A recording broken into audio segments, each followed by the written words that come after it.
Hey guys, Harry. we're Hi, back. Harry. It's Friday afternoon. Thank God it's Friday. That's what I'm going to say.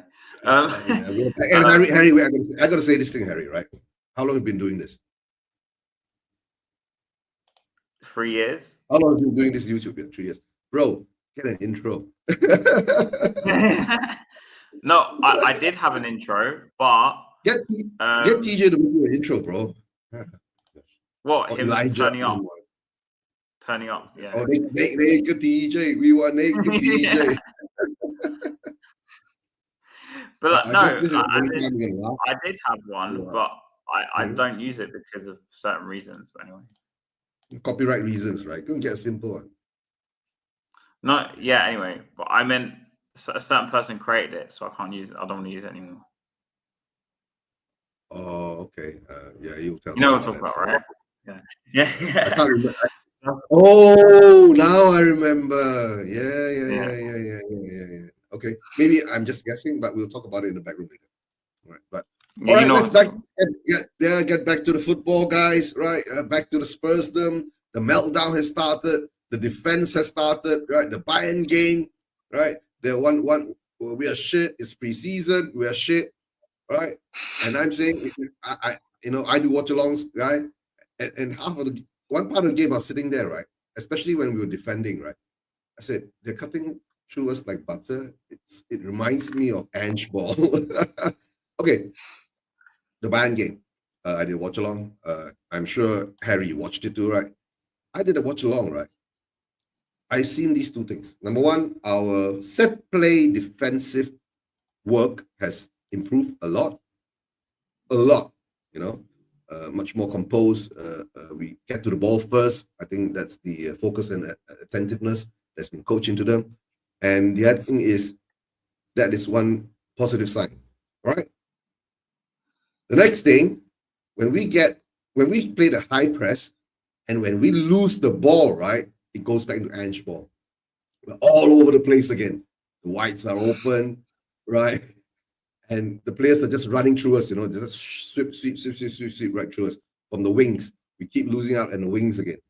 So it reminds me a lot of Ange ball, right? So I don't know. Let's hope this is the last time we see this type of football being played by us again, right? And Frank, you better coach that out of those idiots when they're being attacked, when you are pressing up and playing that front foot, or unless we can't do it, don't do it, right? Until you get the proper players in, bro. Right? The Bayern game. If you want to say the Bayern game, the Luton game, the Reading game, the Wigan game, right? It all has its purposes. Is to let players go out. We've culled, I think, 40% of the players. I think we left about 40% or 40% players. The youngsters are all out, right? And that day on the bench, I saw only 9 subs. Guys, there weren't the Lancashires weren't there, the Ajayi weren't there, the Olasessis weren't there, and that was a call. I don't know, wake up call or something, right? Is we've all been loaned out.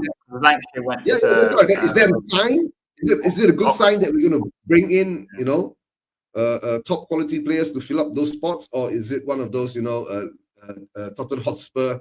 And I don't want to say the word Spursy again ever in this season. When the season starts, I don't want to say the word Spursy because I believe we beat Manchester United in this cup, right? This one, right there, where Son kissing it. See, Sonny's not here. I'm going to still use this, right? Because, we'll talk about Sonny later. This cup. DJ, How you guys been, man? Man's at work right now, innit? I'm gonna be here for like 5 minutes, innit? Just to give my 2 pence, All right, go ahead. Cool. Look, go, like Levy says he wants to win the title, wants to win, wants to be that team, innit? If we don't sign we need a attacking midfielder and a winger. There's no excuses, man. There's no excuses. That Bayern game showed us how far we are from where we need to become. Do you get where I'm coming from? And even that, Bayern is not even one of the best teams in Europe. If you really want to challenge and be the best of the best, you need to look to strive to be like I'll give you a good example, a Liverpool, a Man City, a Real Madrid. We're far from that. If Levy needs to take his hands out of his arse and put the cash down. It's straightforward, bro. Look, what's stopping us from getting Eze? What's stopping us from getting Eze? I Bro, don't know. They money say he talks, doesn't man. want to come, right? Money talks, man. We had this discussion many times. Listen, if Crystal Palace wants, 68 million, 70 million, you put it down. If Arsenal's put down 68 million, you put down 70 million. We definitely need an attacking midfielder. Kulusevski is out until forever. Maddison is out until forever. We don't have no attacking midfielders right now. And our winger situation is the most frustrating thing ever. You got Johnson, the hologram, bro. What does he actually offer? Brenda, No, on a serious note, what does he actually offer? the shot Nothing. on goal, right? You know, the shot on goal. And look, you know me, I don't like to watch Tottenham lose, and I only watched the first half of the game, and the first half pissed me off so much, and I turned off within 20 minutes. I didn't actually see the third, the fourth, the fifth. Man, I wasn't planning to sit and watch my team get smoked. Well, I turned it off after 3-0. I turned it off. What are we actually doing, my brother? What are we actually doing? I was doing the watch along, bro. I watched the whole thing through, right? And I saw Ange ball in there, bro. It's scary. Ange ball? Yeah. There was no Ange ball, man. At least Ange is attacking. This was defensive, shambolic. At least Ange was attacking. No, I know. But I saw Ange ball to the part that we don't attack, right? But whenever we press them and then when we carry the ball out, we lose the ball, right? And they attack us, right? And it's like they're cutting us like through butter. It's like in-game play, right? Our defense is a shamble. Set pieces and organization, you know, set piece plays, right? We are much more organized. So let's hope we can transfer that into the in-game play. Because when we are losing the ball all this time, right, we don't know what to do. We're looking like headless chickens again. You know what I'm saying? So I don't know. All I know is what are we actually doing? We should, after that game, I should have heard, here we go, Tottenham splashed the cash, Tottenham have put the money down. Look, I'm not a big fan of Rodrigo, but personally, I'll be so honest, innit? But I will totally understand if I heard, Tottenham has submitted a bid for this player. Even if it was for 80 million, 90 million, we're not even looking to buy players right now, man. We're 1 week until the season starts. Nice. I'm not even thinking about that PSG game because I've already wrote that off. There's no chance. If we couldn't, and I'm not saying we're looking to beat. I'll put the link in the chat. Put the link in the chat. What is going on? Woo. Yeah, I'm not even saying like we were gonna beat Bayern Munich, but we couldn't even lose respectfully. Do you get where I'm coming from? That game could have been 6, 7, 8 now. TJ, number one, like I said before, right? This is preseason, right? The big. I don't give a damn. No, but preseason tells us everything. This is what I was saying about Frank. I didn't want Frank. I told you this already, man. Bro. Maybe I'm the only fan that said it. I didn't want Frank. Do you think we'd be better under Ange? I think we'd scored even more. 100. No, I think let me be honest with you, yeah. Look, it's not about the buying. It's not about the buying game. Let me make it clear. I'm frustrated that we are not even backing Frank. Yeah, that's leaving. We're starting. And you know what, yeah? I'll be honest with you, yeah. At least we saw 2 seasons of what Ange was capable of doing, right? Who says 3 seasons into this build we might have gotten better? One bad season. The first season was terrible. The second season we won the cup, right? Well, the first season was respectable. Let's be honest with you. We finished 5th, right? I keep saying this. It was respectable, right? The second season we won a cup, right? Who knew what would happen the next season? I'm just frustrated that Frank has only signed one player. Let's be honest here. No, Let's but be okay, honest. TJ, you can't blame Frank too, right? That's why I'm saying this is all overreaction. We know what our club does, right? This is not the first time you've seen them do it, right? And we're just overreacting again. All we need to do now is very simple. There are 24 days, right, to the close of the window. We're already 15 days late in this because, to tell the truth, we should have gotten in our players, and teams like Liverpool and Man City and all that, they've got their players out there drilling, right? Called training, understanding each other, getting more time with each other, right? And they're gonna come as a unit. I don't know. We've seen Arsenal and Liverpool play their friendlies and all that. They've lost games too. You get what I'm saying? It's preseason. We don't mind losing the games, but at this moment in time, our fan base needs to calm down a bit, right? And the tests will really come in during that PSG game, right? If Ange knows what to do, if he plays the way that he played against Arsenal, maybe we can't play all-out attacking football, because I think after those 4 years under Mourinho, Nuno, and Conte, right, we've actually got a team of, how would you say, counter-attacking footballers in our squad. So we need to blood that, and most of them are gone, but some of them are still here. So now it's for Frank to understand what kind of players that he can use and what kind of players he can't use. And the sad part is that he doesn't have much choices. You get what I'm saying? He doesn't have much choices. We know our squad quality, how good they are. Last season, of course, is last season. You want to say that whether I wanted Ange to stay, and between the Frank and Ange thing, it's over. We can't go back, right? We can't reverse this. All I can say at the moment is just sit back and understand what's going to happen. If we don't sign anyone, I don't think we won't sign anyone, especially You now. need to, man. That's not acceptable. That's not good enough. All the social, social media, YouTubers, TikTokers, Instagrammers, right? All of us can see our weaknesses, and the noise is out there. I'm sure we will sign someone before the close of the window. We've been here before, bro. Right? We need a winger. We definitely need a winger, and we definitely need a what we need, right? What we really need is another centre back, right? A left back, left wing back, okay? And we need what you call a winger, and we need a striker. We need 4 to 5 more players to be really up there. But realistically, we know that's not going to happen.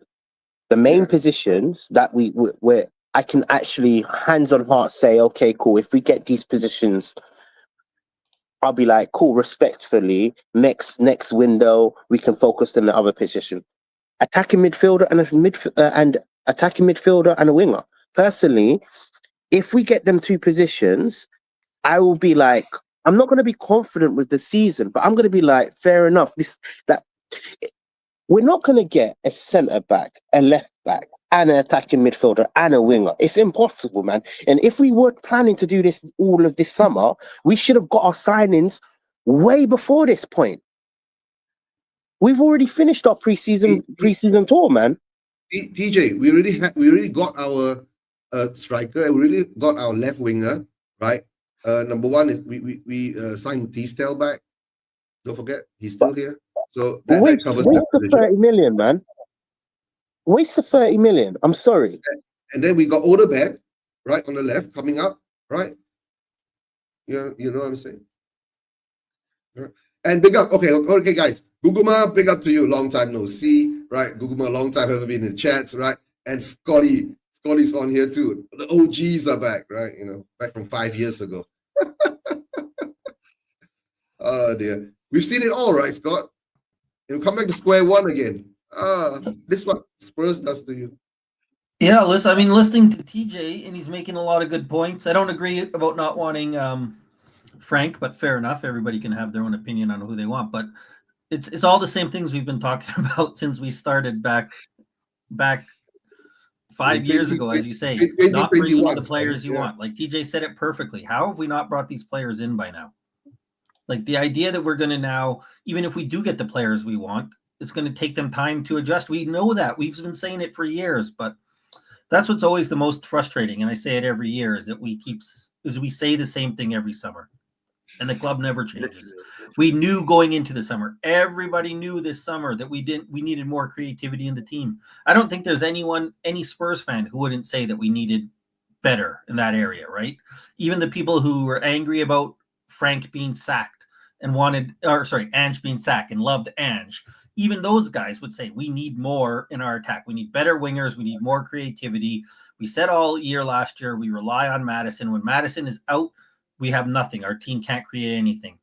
So it shouldn't be a surprise. Like, we should have addressed it anyways. Whether Madison was fully healthy this year, which he never seems to be, we should have had somebody so that when he goes down, sure, it sucks and it isn't great, but we have somebody to fit right in. I mean, we played a game against Bayern yesterday, and there was no legitimate 10 that could play there. The only option we had is maybe we can move Kudos over because he sometimes plays there for Ghana. Maybe we can move Odebear over there because he might kind of played that at some point in his career.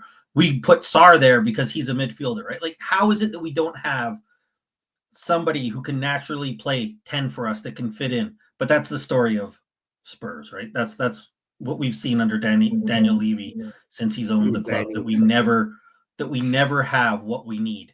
That anytime something happens, it can be a catastrophic injury like this. Like, we're screwed now, and we're never proactive to bring anybody in. We're just reacting to whatever we need. And of course, we react super slow as well, which doesn't help out. No, we've Also, seen this before, Kulusevski right? was already injured, though. Like, Kulusevski was already injured, so surely they should have been looking at someone. You already Like, knew from Becky was injured. You already knew Dragozin was injured. You already know who was injured, right? Guys, whilst we're going this, right, like you're saying, Scott, you know me, right? We had this chat, right? When you said, I said I'm Ange, don't care, right? And then you said I'm Levy in. Because I'm Ange, don't care, because we're seeing the same thing again. It's the same thing happening, right? At this moment in time, I'm Frank, don't care too, because we know that he's not in full control of this boat. You get what I'm saying now? Where it's going to drift, right? So all I can say now is that if those signings do come in, right, proper signings do come in, then it will improve us. If those proper signings don't come in, so then we'll be in for this roller coaster ride, you know. But you see what don't make no sense to me. Look, we don't have Madison, we don't have Kulusevski, but then we're gonna look. I'm not saying it's a perfect suit, but we put in. We're sending players out on loan, like Albert, for example. He can play in the midfield. Like, we're lacking. Listen, this is my point. My point is this: we're so thin of that creative midfield position. It's like we're forcing it. Unless man, we need to. What's stopping us from putting the money down for Eze? Please tell me. Please tell me. He doesn't want to come, so.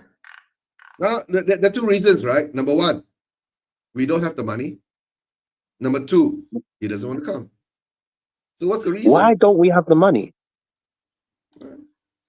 I know. Why don't we have the money? It makes no sense. Bro, I've been working all them concepts, and you're telling me we don't have no money. Don't take the piss out of me, bro. We have money, man. Bro, money's not an issue. It's Levy that's the issue, man. No. Didn't watch that overlap thing, right? I don't give a damn about what Levy said. 25 years for the stadium. Right now. Big up to Nige, big up, right?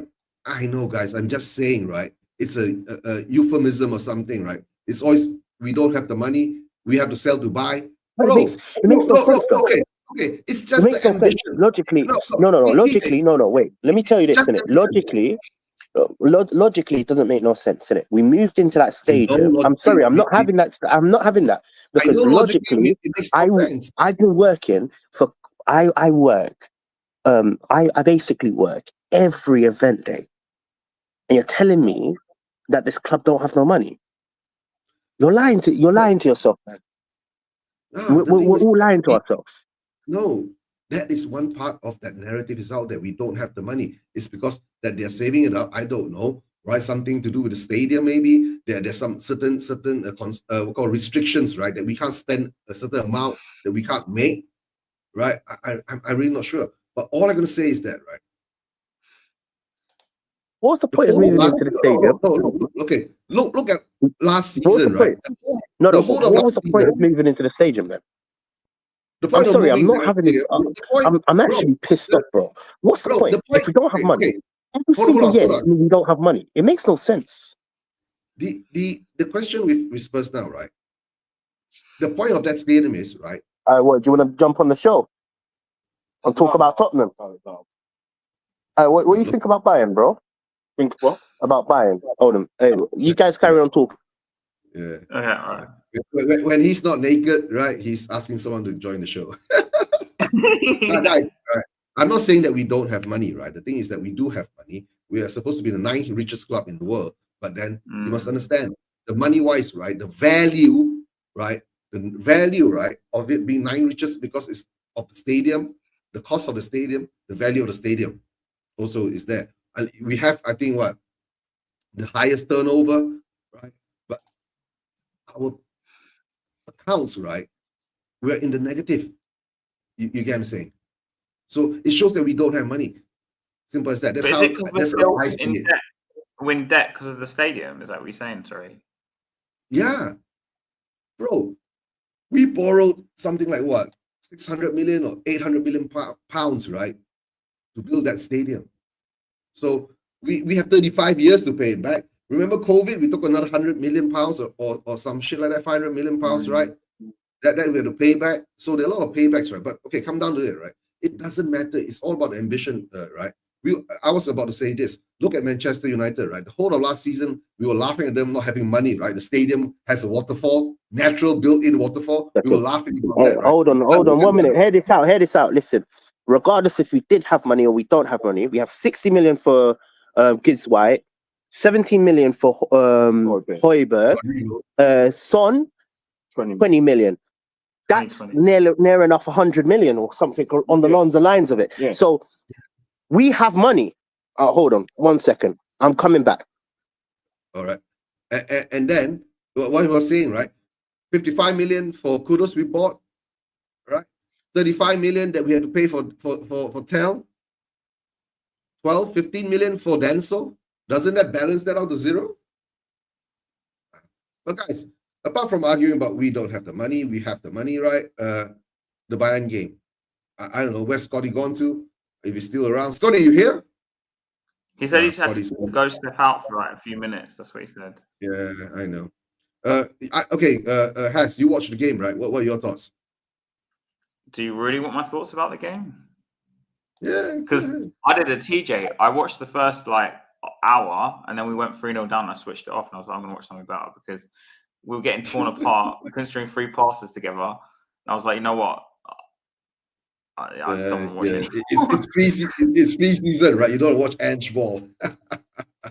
Look, this is the question. Where are our goals going to come from? And this is what exactly I was thinking. We have no outlet. We have no outlet. When I watched us, we couldn't get out. We just could not get out. No, and the best part is, right, during the watch along, right, I said Richarlison has a pea shooter, you know? Don't get me wrong, Richarlison works pretty hard, but he has nothing. No, he can't shoot, right? It was pea shooter. Look at what. No, remember the Richarlison shot, right? There was the player in between. He tried to curve the ball, right? The other 2 goals that Bayern scored, the 3 goals that Bayern scored, right? Especially one from the youngster, right? The 17-year-old. The ball was passed to him. He took it first, right? It was curled apart. We can't do that. They'll tear us to shreds. I don't think it was the defense's fault. I just think we couldn't get out. That's what I thought. Like, as in they were trying to play out, to get out of the situation. The tactics were different, right? I think Frank was using different tactics. How would I say? He's trying something out and it didn't work out, right? But in fairness, I work hard for 70K plus a week. To tell the truth, yeah. But footballers are footballers, right? Hey, Jens, evening. Right. I'm gonna put the link in the chat again if anyone else was joined. Yeah, you just throw it in. Who wants to hop on? Harry's throwing the link in today. Yeah. Right. Today it's come over and let's moan and groan about Frank. Have some therapy. Yeah. Just let it all out. Let it all out. Let it all out to the doctor. Yeah. The doctor. Where's the doctor going to? the naked doctor. He's not naked today. Yeah, he's not naked today. Yeah, Elias, you want to come on? Michael, you want to come on? Yeah, but like for me, it was just I was just like, what is this? Like I didn't even watch the Arsenal game because I was at work, so I didn't see. All I know is our fans went so excited about Frank after being Arsenal, and then the next week, it's so bipolar, right? This is our fan base, guys. Welcome to the Spurs fan base. 1 minute you're up there in the roller coaster in the high end, and the next thing you're down, right? So for me, Eugene, it wasn't the fact we lost. Even if we lost like 3-1 or 4, even 2-1, 3-1, 4-1. It's just the way we lost. The way we lost. We just had no outlet. What's the feeling like, right? It's like having gums, old people with gums and no teeth trying to bite you. Yeah. Oh dear. Oh yeah. So Scott, what did you think of the game? Did you watch it or the Bayern? Yeah, I've been lucky enough to watch all the games this preseason. More than me. And you don't even join me for the watch along, right? Why don't you join me for the watch along when you're watching games? Well, yeah, usually now because the game is preseason, I'm trying to get stuff done at the same time. And once the season comes on, I'll hopefully be able to do a few watch-alongs. But much like you said, Haz, I think I heard you saying, the result, we're going to lose. Like, it's Bayern. I actually predicted 4-0 before the game, right? We're going to lose to Bayern. And that's right. Fine. And right, again, yeah. even if we had won 4-0, the results of preseason games are so meaningless, right? Like, is Liverpool lost, I think, 4-2 to Milan? Are we really worried about Liverpool? No, we know that's so, but it's more about how we played. And the thing for me is that it's all this preseason has been the same thing for me. All the concerns that I had and a lot of fans had about where are goals going to come, what are we going to do? They've all been reinforced this preseason. And that's what I've said, not just this year, but all the years. When I watch preseason, what concerns me is when there's problems that the team has, and you don't see that any of those problems are addressed or fixed, that's where I get concerned, right? And I'll bring Liverpool back because they're an easy example, right? If Liverpool wasn't scoring goals in the preseason and I'm a Liverpool fan, I'm not going to be worried because I know Salah, I know Gakpo, I know Wirtz, I know that Ekitike, they're going to score goals, right? I'm not worried. So if the preseason they're not clicking, like, does it really matter? No, I'm not really concerned if I'm a Liverpool fan. But when we're watching Solanke, Tell, Odebert, Johnson, Sarr, and we see that we're not creating or doing anything, it's not a surprise. Like, that's what we expect. And what we're seeing is that we don't have solutions, that we need to. There's nothing that I don't think Frank can do. There's nothing if Klopp was here or Pep was here or Ancelotti was here that they could do anything. The solution that we need is outside of the club. We need better players. Yeah. And so that's all. That's the main thing I take away from Bayern. I know 4-0, people are going to be concerned, like, oh, what about our defense? I thought for the most part, our defense looked okay, better. The one concerning thing is that we've seen before is I think on at least 2 or 3 of the goals, the later goals, is even though they were amazing, like finishes, like credit to Bayern, those finishes that they had, there were some amazing shots. But our defenders just back off, and gave them so much space to give them that. And we hated it when we saw Dyer, right? The Dyer special where he puts his hands behind his back and turns away from the attacker. Man, he loved doing that. And I saw it from Van de Ven yesterday. He backed off. I saw it from Davies, of course. And I think that's a little bit concerning, is that our players did back off rather than get tight. That's something that we need to work on. But I think overall, for a 4-0 game, actually, the defense wasn't terrible. Bayern had some good goals. Credit to Harry Kane. What an amazing finish. The pass was amazing.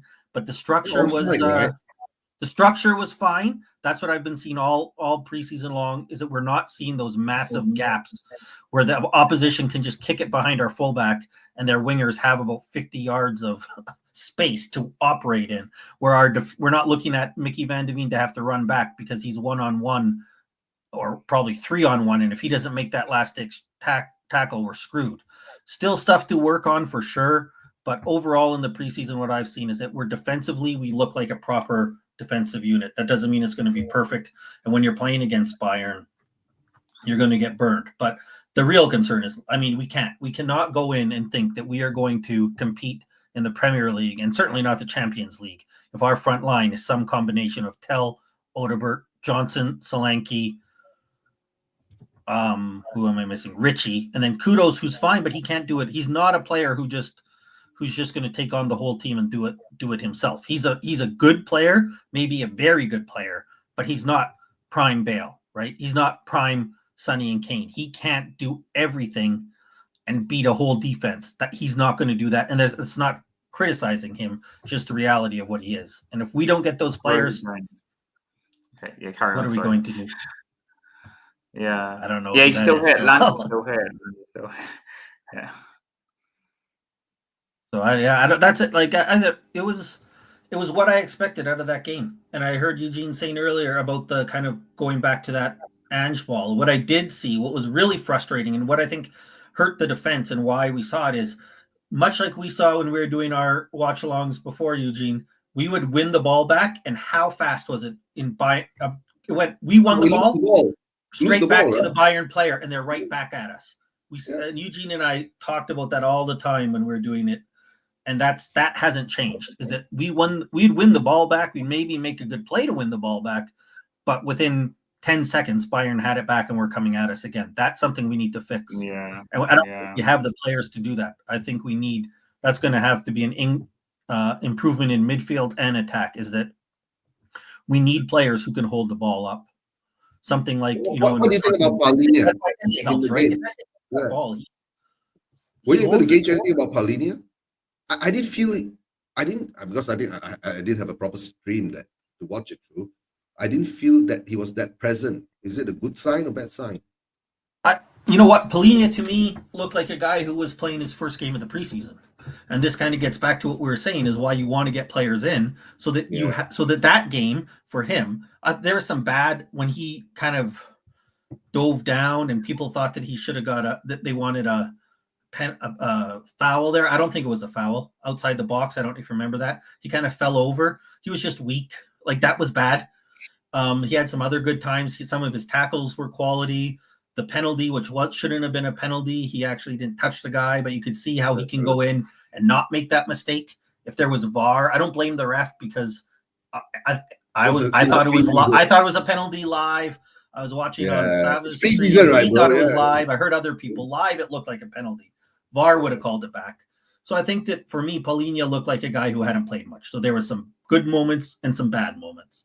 And I'm glad that he got that out today against Bayern rather than his first game being against Burnley. Yeah, don't forget making those PSG. mistakes, right? Yeah, or PSG. That's why you want players in to play in the preseason, so they can get their legs, so they can get back into it, so they can make some of those mistakes, right? Better to make them in preseason. So yeah, I would think Johnson as 9 now, right? We don't actually have a number 9. Yeah, it's so painful and sad. Yo, I'm back, my friend. Sorry about that, man. Just speaking to another Tottenham fan. Okay. Yeah, he agrees with me. We definitely have money, by the way. Like, I'm going to mention it again, innit? So we sold Son. We got 20 million. We man, my mind's blank again. My mind's blank. What was I going to say? You're not naked. Oh my goodness, I can't remember what I was going to say. You're not naked. That's right. I can't remember what I was going to say. Something about money. All I know is around 100 million. TJ, we moved on from the money, so say something else. We're talking about something else now. Well, I'll say something, TJ, and you can think about it. Even if we do have the money, you're right, but we don't. It's not like we need 70 million pound players to come in. There's players out there for 20, 30 million that we can get and bring in. That's my point. On loan. I know he's a controversial player. I'm not saying him. Grealish on loan doesn't cost us that much money. Like, there's players out there that we can get. Of course, I'd like to let's go get 5 80 million pound players. Like, that would be great. But we don't even, you know what I mean? Like, we have the money to get quality players or get players that are still. My point is that there's no excuses of why we haven't seen the signings. Regardless of the take of we don't have money, we do have money. I made a calculation just there, asking this brother, because he's quite good with football. He's a legacy fan, innit? He's 70 years old, innit? He knows his finances up until he told me 3 players where we got around 100 million. I mentioned 100 million just a minute, like 10 minutes ago, 5 minutes ago, right? But I'm not saying we need money to get players. Why are we? What was the point of moving into the stadium if we're not going to bring anybody in? Make it make sense. It makes no sense to move to the stadium. It was pointless. Pointless. If you remember that same season when we moved into the stadium, we were so close to going for gold. That last season we went undefeated at home. We never It's not lost the at same. home. Sorry, say that again. No, this guy said the attack under Ange got 5th, won Europa, got Champions League, got a semi and quarters with the injuries. And now all of a sudden we need strikers. I was just That's shaking my because we head had- because we've said we needed strikers under Ange. Like this is what I don't get. We just because we criticized Ange for his tactics doesn't mean we also didn't say we needed better players. But anyways, You're right, yeah, Ben. the last season at White Hart Lane when we went undefeated, right? Is that what you're saying, TJ? Yeah. I think Look, we were so right, close. We were so close to going for gold, didn't it? And the way the club kind of like handed it to us, they said, "Oh, moving into this season will bring us revenue, will bring us all of this." And look, we're not even seeing it. We're not seeing it. It's been a lie. How long have we? It's been what? Nearly 8-10 years, even longer now since we moved into this new stadium. Around 10 years, right? 6 years. Oh, am I adding too many years? 6 years? No, it Yeah. can't be. It's more than that. 6 years. 6 years. It's 6 years now. You're right because we moved in April 2019 to the stadium. 19. Okay, cool. I added 4 more years. It feels like 10 years, man. Yeah. Because we had lockdown. It feels like 10 years. Yeah. It feels like 10 years. But what's the point of moving into this stadium? To better their To make pocket, them more revenue. in my To make opinion. them more Exactly. It's to better their pocket. They built the stadium, right, so that their wealth will grow exponentially. Yeah, Once you got that basically, stadium, and now they're trying to gentrify the whole area. That's why Tottenham Hotspur is a property development. The football has been put aside, and now we're That's trying why to I'm catch up. becoming homeless. Yeah, that's true. That's why I'm becoming homeless, man. Tottenham's But too you really expensive for man to live in. Bro, that was my stomping ground. Like, and it's sad, no, like it is sad because, like, we're just not ambitious enough. You look at teams like, and I'm sorry to say this, innit? We were the team that won the Europa League, but look at Man United, for example. Yeah, look, different tomato, right? But they were the one with financial problems. 200 over million pounds. What have we done? Sorry, say that again. They convinced. To be fair though, I'm with TJ. They convinced Tesco to come. And Buemo's going. Cunha went. We could have got Cunha. I think Cunha was more than. We could have gotten them. We could have look if we put them up. Look, it's not all about money. It's not for me. Is one I think we could have got. Yeah. It's not all about money. Let's make it clear. Like we said, there's players out there that we can do the loan for. Look at Grealish, for example. We don't need to just spend hundreds and thousands of millions, right? It's not even. I'm not saying that. I'm saying is look at United, for example. United were in deep depths of hell, and they've acted. They brought in Sesko, they brought in Mbemo, they brought in Cunha. They're looking at a player that I wanted, in my opinion. Look, Pelina's come, I'm happy with it right now. You know, he's on a loan, innit? Right? But I wanted Belieber personally.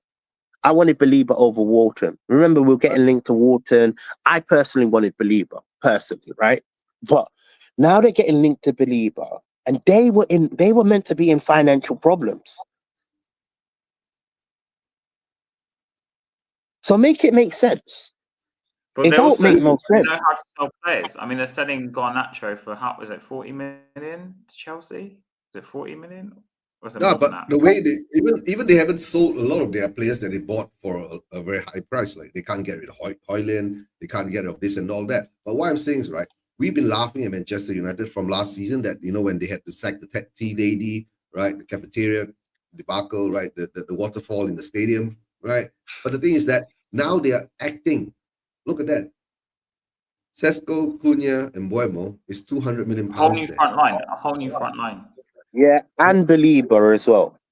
That's Yeah, the but good he- No, I English read they talking. want 100 million for Belieber. 100. That's what I was reading. And Today. if they if they get Belieber over the line, moving into madness. this stupid stadium makes no sense.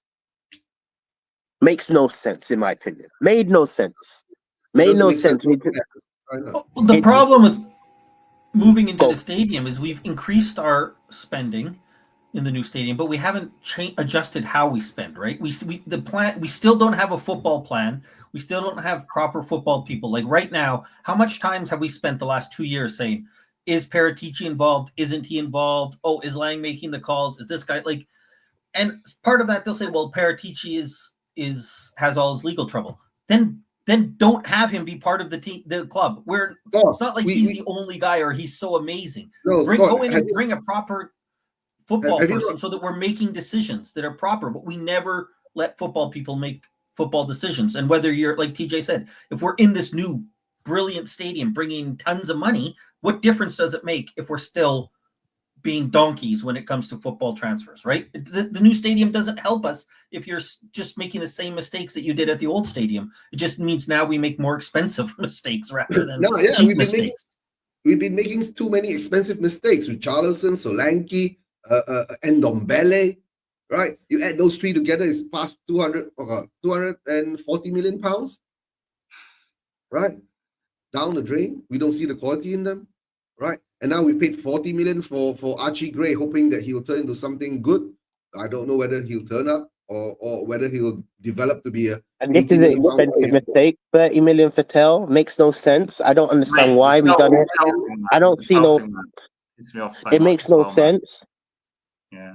You know what? I'll be honest with you. For me, and this will get criticized. I'll rather have Werner in my lineup than Tell. Personally, No. yeah, We're not it's having shameless. I'm No, not it's You know he's going shameless. Ren. Werner's going Ren. It's rather- shame. It's I'd rather have shameless. Yang.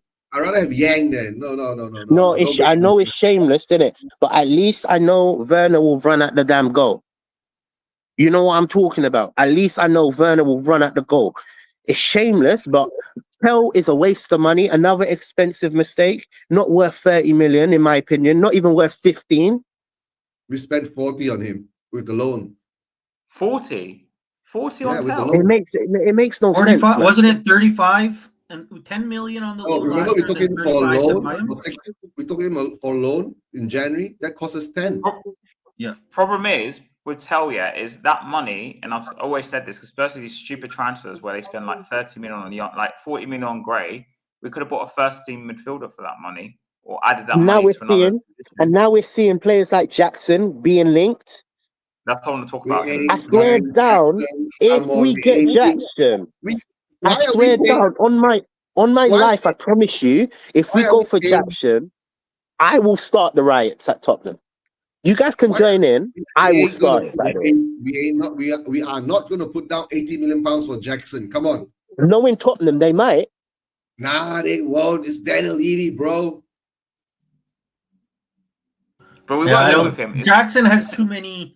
It's with Chelsea. It's too expensive. I don't think we'll end Why up do they want getting 80 million Jackson. for Jackson? Like, is it because of his contract? He's got a long contract. Is that why?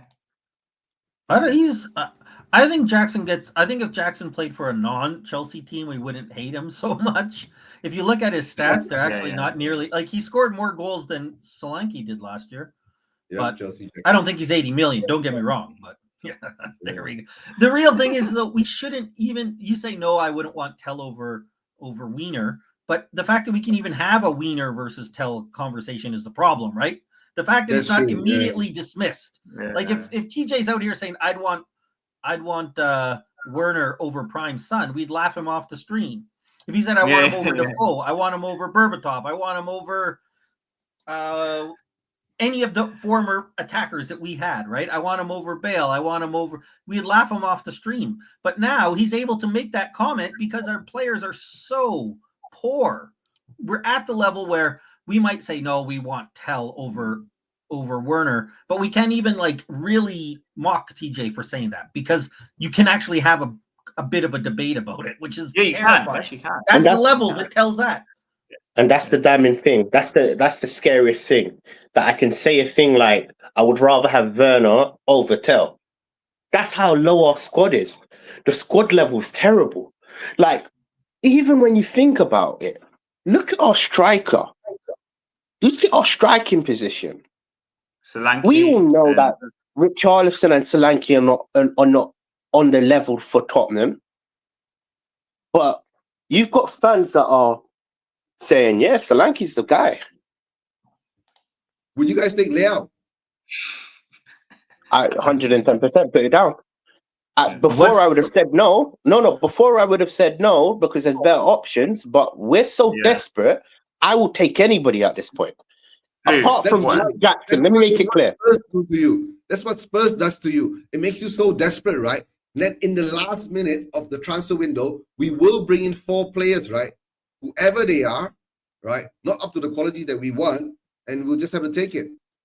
You get what I'm saying? Sorry. That's how people, Eugene, this was going on for years. It's like how people accepted Sissoko under Pochettino because they pushed us to the brink of desperation. And I had people having got me on Twitter for losing my head because I was like, I don't want Sissoko.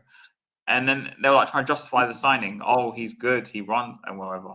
But this is our fan base, really, in a nutshell. They'll try and justify it because Levy pushes them to the brink of desperation and he turns to someone they don't really understand. I'm borrowing a line from the No, the truth, right? It's part of the psychological play they play on the fans. You get what I'm saying? No? You sign let's say two good players, you know, like a Polini and a Kudos in the beginning, right? But of course we didn't expect to lose Madison. Give it a little bit. We didn't expect to lose Madison, right? I've seen transfer windows that we don't sign anyone until the last day. The last 4 hours, the last 5 hours, the last 6 hours. Man. I've seen it before. So what has changed? Nothing has changed. Slightly things that changed is that we've won a trophy, right? That's all. And it doesn't mean that much to the people who says that it means that much to them. You know, all the lies, you know. The question I asked, the question I'm going to ask you guys, obviously, I'm seeing the links to Jackson, and I'm against it. I'm going to make it clear for those that have just come onto the stream, I don't want Jackson at my club. Not for 30 million, 40 million, 50 million. And subscribe to Into Spurs and use Spurs Ration and obviously my channel. Please subscribe. And Scott, he doesn't have a channel, so yeah.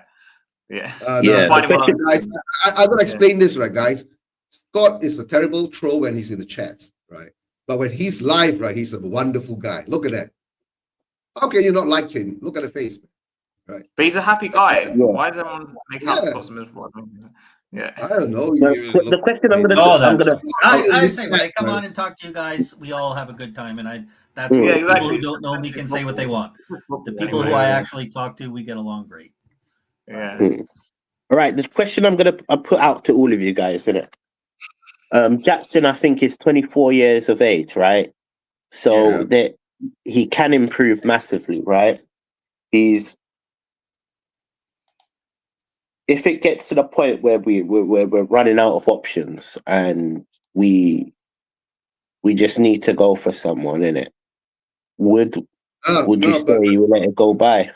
And no, TJ, number one, unless we get Jackson for 40 million pounds or 35 million pounds, then I will take him, right? He's better than Solanke. Honestly, I'll take him. 24 years old, 40, 35 million pounds, I'll take him. But for 80, he has got potential. To be fair, he actually has got some potential to give him. I'll give him that. Yeah, I'll take him. But the problem is that we won't put up 80 million pounds for him, right? We won't. No way. Unless we get caught into paying 50, 60 million pounds, I'll still take him, right? But it won't come now. It'll most probably come in the last minute of the transfer window, right? Who else are we linked to? We aren't linked to anyone. And you were talking about Paratici. Have you not noticed, Scott, right? This whole transfer window, right? We have not heard his name once. Yeah, I think that's why Ben said, and Ben and Phil were saying, is Paratici still linked with the club? I said, I don't know. That's what I'm saying. Like, we don't know what's going on at the club. It's not clear. I don't think. I think you can see Paratici was a guy who liked to have lots of names out there, right? He had connections. Some people have said that there's something said about he gives Romano information or whatever. It doesn't, whatever. That's fine. I think we can see, Paratici probably is not involved as much as he was, right? He can't be. But we don't get the names out there, which is fun and exciting because you get the names. Most of them don't come true. That's fine. I think what we're seeing, people will say with Lang now, which I don't like, is like, well, he does stuff in the shadows, so we're gonna. But that doesn't mean that we're gonna sign quality players, right? It's kind of like, well, he's doing things in the shadows, so just ignore it, and all of a sudden we're gonna have all these 10 great players. Like that's not really what Lang does either. He just doesn't give a lot of information. When you say it, right, we do things in the shadows, right? Why does it have to be so sneaky? Why does it have to be so?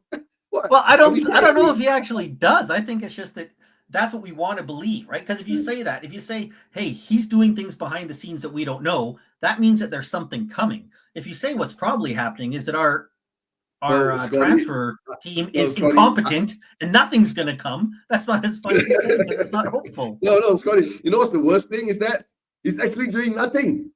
That's right. No. You know what? See, I would love Paratici to come back, personally. Yeah, because he's a real. Can he come back though? Can he come back or not? I don't know. He's I think he's so mafia up to his nostrils. I don't know what he can come and can't do. Right. Number one, he was like banned. The court case he lost, and then now he's appealing. And then number two, right? He from a football director, he dropped down to become a consultant. And during the reign, we still hear his name once in a while, right? Then it's supposed to be lifted, but now he's being re-sued again or something like that. And I don't know, maybe there's some kind of, whether number one is that, are we still paying him?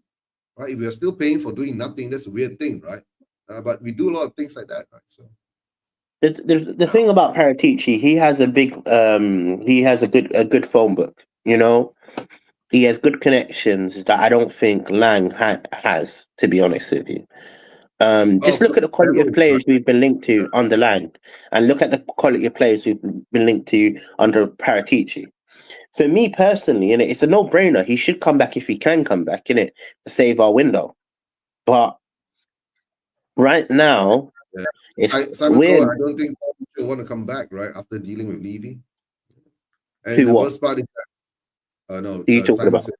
Get Mitchell back, but Oh. I don't think he'll want to come Mitchell back. won't. But the reality is whoever it is, Lang, Mitchell, Paratici, TJ, Eugene, is like, it goes back to what we said at the start. The needs are obvious.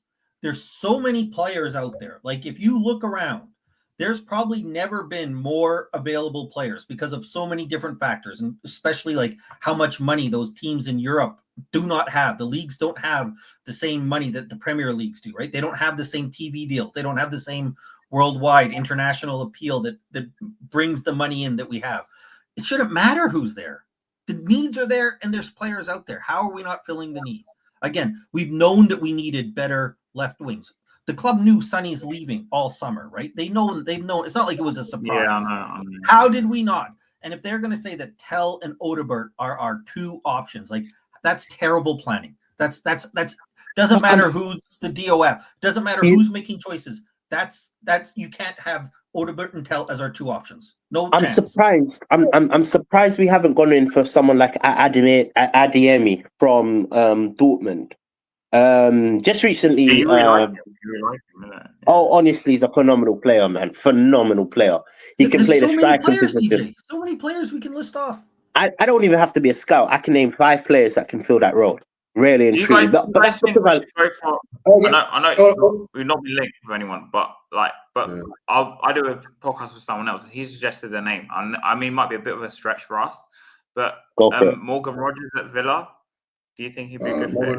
It's going to be difficult. It will be a good signing.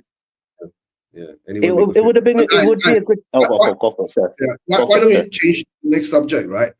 Around this, among the 4 of us and you guys in the chats, I'm not sure how many. I've got about 10, 11 on my channel. How many people in the chats, right? Let me know, right? Regardless of the price, right? Would any of you guys take Jackson? I say yes, I would. We're gonna move on from that. Because like we just alluded to earlier, it would get so desperate. I mean,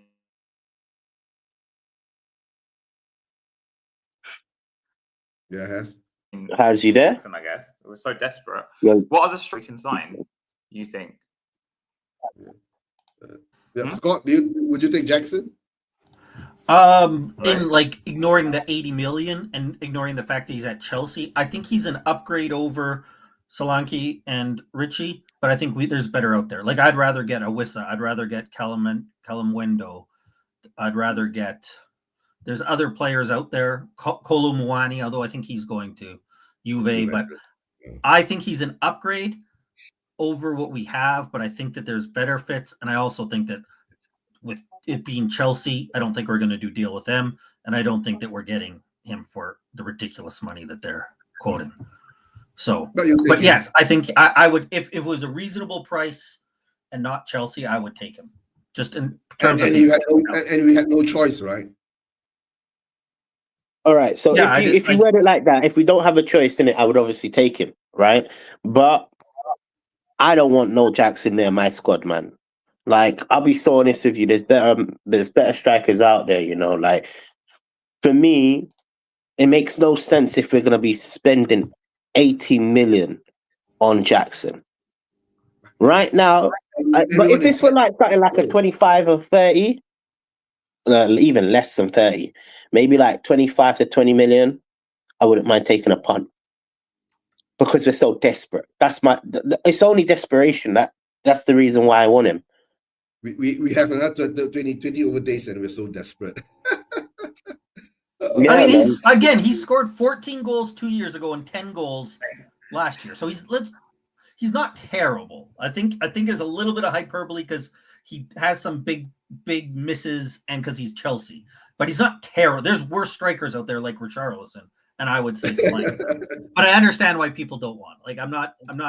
He's not certainly at the top of my list. I'm not saying let's run out and get him. Is he better than Solanke? Do you think? Okay, guys. I think I think he's better than Solanke. Why doesn't Wissa want to join us? I don't know if I think he probably would. I think he sees a good opportunity at Newcastle where they're selling Isaac and he gets brought in there, and then now you're the number one guy. Newcastle, again, like people don't want to say it. Newcastle's in a much better spot than we are right now, right? They just finished fifth. Yeah. They won a trophy. They're in Champions League. I think if I wasn't a Spurs fan and you said, which club do you want to join? Especially as a striker with Isaac on the way out, I think it's clear that Newcastle's a better option. Why are we not going for the Crystal Palace striker? If we really want, they want 80 million. I think they want 80 million for him. You would rather spend 80 million on Mateta than flipping Jackson. I wouldn't spend 80 on either, but I would be fine if Mateta, again, like Jackson, if it was way down in price, I would take Mateta. I think Mateta is a better player than Jackson and a better player than Richarlison and a better player than Solanke, in my opinion. I'm not saying he's worth 80 million, but the quote unquote is Jackson's going to be worth 80 million. I would rather spend the money on Mateta knowing what I'm getting than Jackson, in my opinion. I think Mateta is slept on. Yeah, I would take Mateta, sure, over Jackson. I have no problem agreeing with it. I just think he's going to be too much. I think there's guys who are going to be closer to 40 million around that price that we can get. That's all. I would, if Mateta was 40 million, I would pay it out of my pocket myself. Like you, if you don't mind me listing someone for 40 million. What's that? Like who, if you don't mind listing someone for 40 million. Well, Vissa, we're talking about 40 million. Callum Wendo, we mentioned. I think Kolo Muani, what I've heard is they're looking at about 40 to 50 million. Macadaisy, I think is how you pronounce his name, the guy out of Lyon. Leon. Yeah, Leon. I don't know now. The guy who I also wanted, I mean, I don't know how much do you think Ademi, however you pronounce his name, from Dortmund's cost? Right now, Right now, I think it's going to go around, 40 to 50 million personally, and I think it's a steal. I think it's a steal. I don't think they'll sell him, but Openda, if you could get, now that they've sold Sesko and look like they're selling Simons, Openda, he's the guy out of, where is he? RB Leipzig. RB Leipzig, yeah. I don't know. I don't think they'll sell him because they're selling too many guys. But if you could get him, I would prefer him. I think there's guys around that 40 to 50 million. I think Newcastle made a play for Muani. I know you said he might be going somewhere else, Juventus, but I heard Newcastle want him is on their list or something. Yeah. Now, guys, Newcastle are Lookman. panic too, right? Yeah, Lookman too from I Edinburgh. think he's going into Milan. That's what I think he's going into he's Milan. going into Milan. Yeah, he's forcing away from Atalanta. Atalanta wants about £43 million for him, and Inter does what? Yeah, it's actually quite decent, reasonable money actually. But that's a decent, reasonable money for the Premier League. For the Italian league, is expensive. Can I just mention something? The only problem with Adeyemi, he's not your typical striker. You're getting him purely to replace like a Son, a winger. You know, he's full of pace. You know, he can play the striker role, innit? But don't expect him to be one of the physical talents because Solanke's quite a big lad, you know, and all the strikers we're talking have a big physical build. They actually are strikers. With Adeyemi, he's not that striker. And another thing that is a problem with Adeyemi, he is, I would have to say, not injury prone, but he had a massive injury last year. And that's what kind of like, because he was linked to, I think he was linked to Bayern Munich, if I'm not correct. And he had that massive injury. And that's what kind of like stopped his like move, right? But that's the only thing you have to think about because he was injured. Oh, we know TJ loves big and dominant. Yeah. But why? Yeah. But why? Like, we need a left winger. Like, for me, it's a necessity. We definitely need a left winger, man. Yes, move Jackson out of the way. You're getting frustrated with that guy's name. Yeah. Yeah. PSG. Okay, now this is interesting. Oh, Scott's all right, lads, look. All right, lads, look. Before you guys start, I'm heading off in it because I'm at work still in it. Okay. I did say it was going to be 5 minutes. I ended up staying for like 40 minutes or something like that. So respect any. I wish I could, didn't it? I wish I could. It's just I've got a lot of work to do in it. You know. Work, TJ. No worries. See you guys there. See you guys. Always good talking to you, TJ. Nice talking to you as well. By the way, come on more often.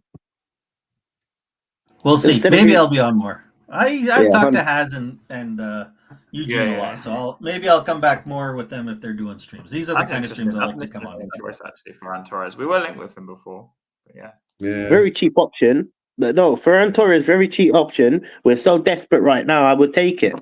See, I'm that hooker in the club in it that will take anything for a little £20 right now, bro. Like generally, I'm that type of person. I'm desperate. Go to work. I'm desperate, man. Go to work. Go to work. Cool.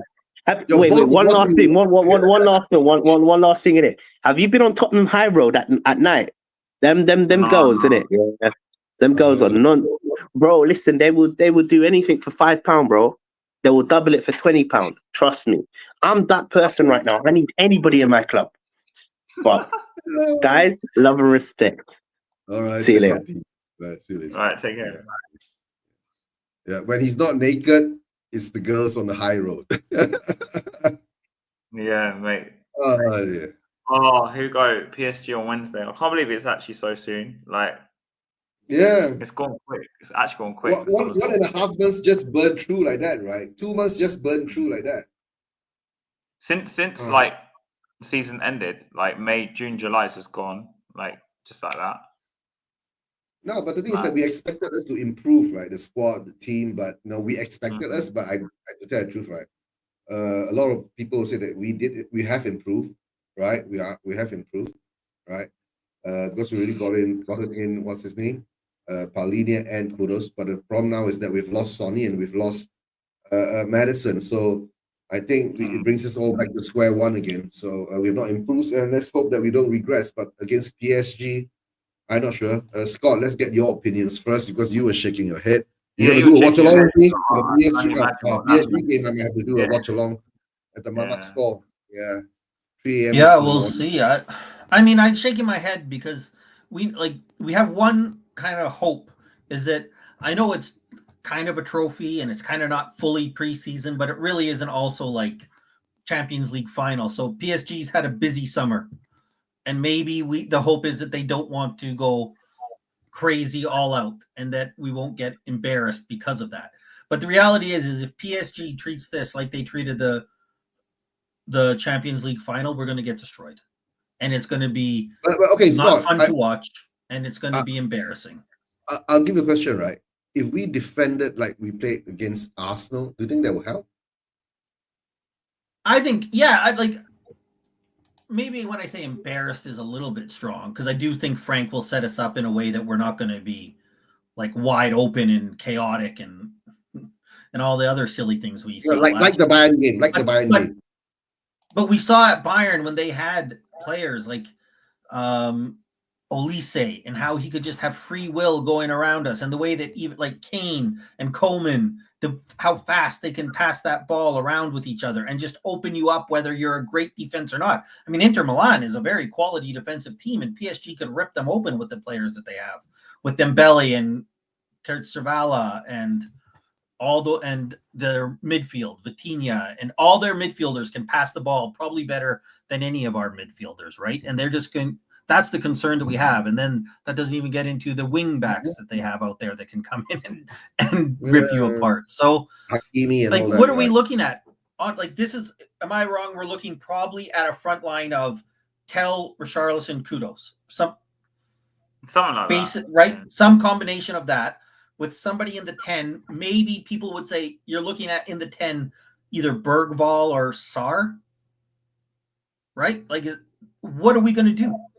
I would be worried if we're having that attack against Leicester City. If that was Leicester City that we're playing, I'd be worried about it. And now we're playing PSG. Like, I want to be excited. Quite terrible, right? Can we use Bentancur there? I think Bentancur is better when he's farther, when he's deeper. I think we saw that at Juve, his best. When I hear people, I don't watch Uruguay, but people that talk about Uruguay talk about him playing farther away. I think he's better the deeper he is. I think that's the kind of passes he makes are those when he can see the whole he has that whole pitch in front of him and he can make that pass. I don't think he's one that we want making those quick passes, those tight passes. I don't think that's his game. But I mean, when you say, can we put him there? I don't think he's any worse playing there than anybody else we're going to have. We don't have much choices, right? All the youngsters gone and all that, right? And the weird part is that I don't know what our bench will look like, because against the Bayern game, right, we didn't have any youngsters at all. I think we only had 9 subs or something like that. You said, yeah, and it was weird when most of all the first 11. So that's what I look at now, right? This PSG game, right? If Frank is going to put out his strongest team, right, that back line will be, I think, Udogi is out, so it will be a Porro, right? Vicario will be at goal. Porro, Romero, VDV, and Spence. That'll be. I think that's solid. That those 5 players, you put those guys in, I'm okay with that. Like that, right. I think that's going to be it. No, there's no doubt that's going to be the players, unless somebody picks up an injury. But yeah, I think those 5, the Vicario with the back 4, sure, I'm okay with that. Yeah. Then in the middle, you're talking about would you put Paulinho there? Yeah, Paulinho. And then I don't love Paulinho and Bentancur. I think we need better than Bentancur. But I think if you put those 2 there, sure. I'm not even. That's not ideal. But I think a Bentancur, Paulinho, especially when we're going against a PSG where you want those 2 are experienced. They're not going to. I mean, they will make dumb mistakes because every player. But you know what? Like they're not overwhelmed. Paulinho and Bentancur. You try Paulinho enough. Paulinho and Bergvall. Then play Sarr as a 10. I don't like. I mean, I don't. 10, but yeah.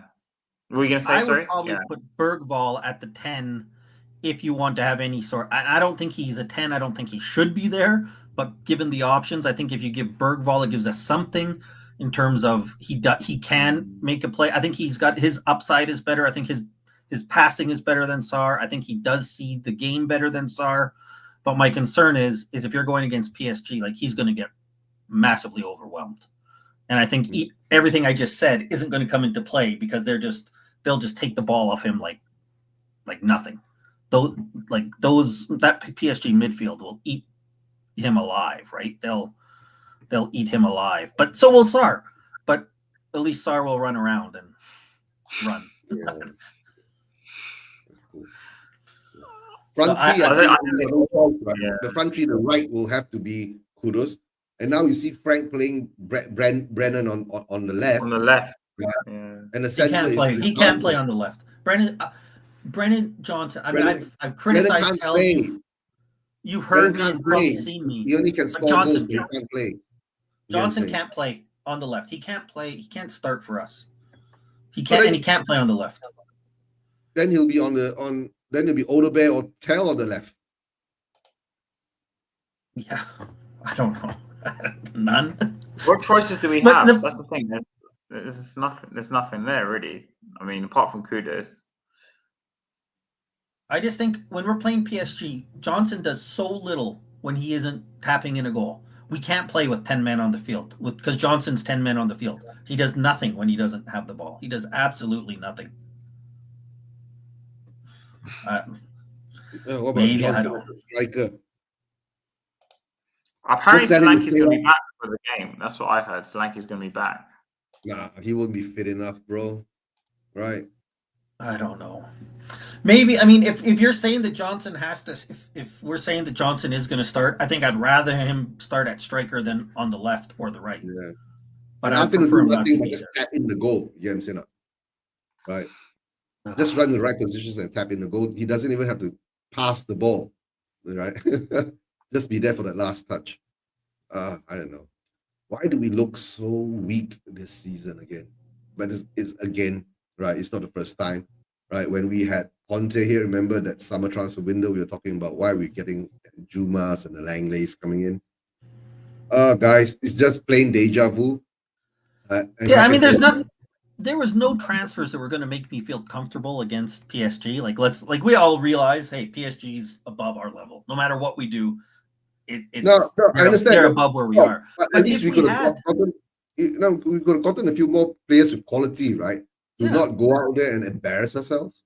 Let's hope we don't, right? And he didn't. It yeah. didn't work out. But if we had if we had Morgan Gibb White, right?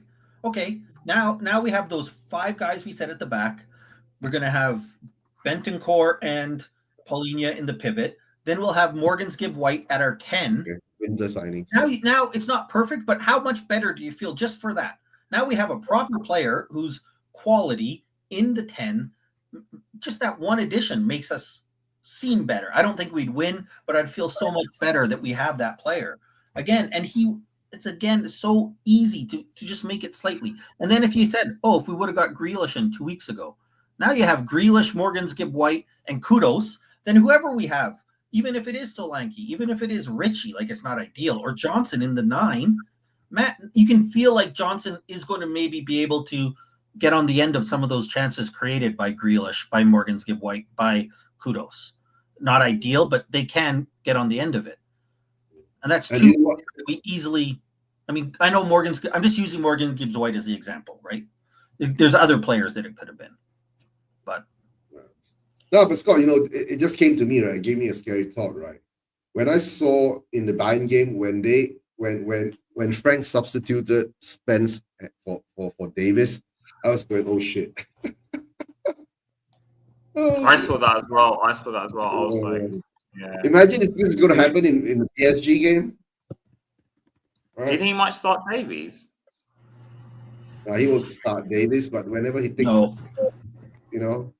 If he takes out Spence, right, Davis has to come in.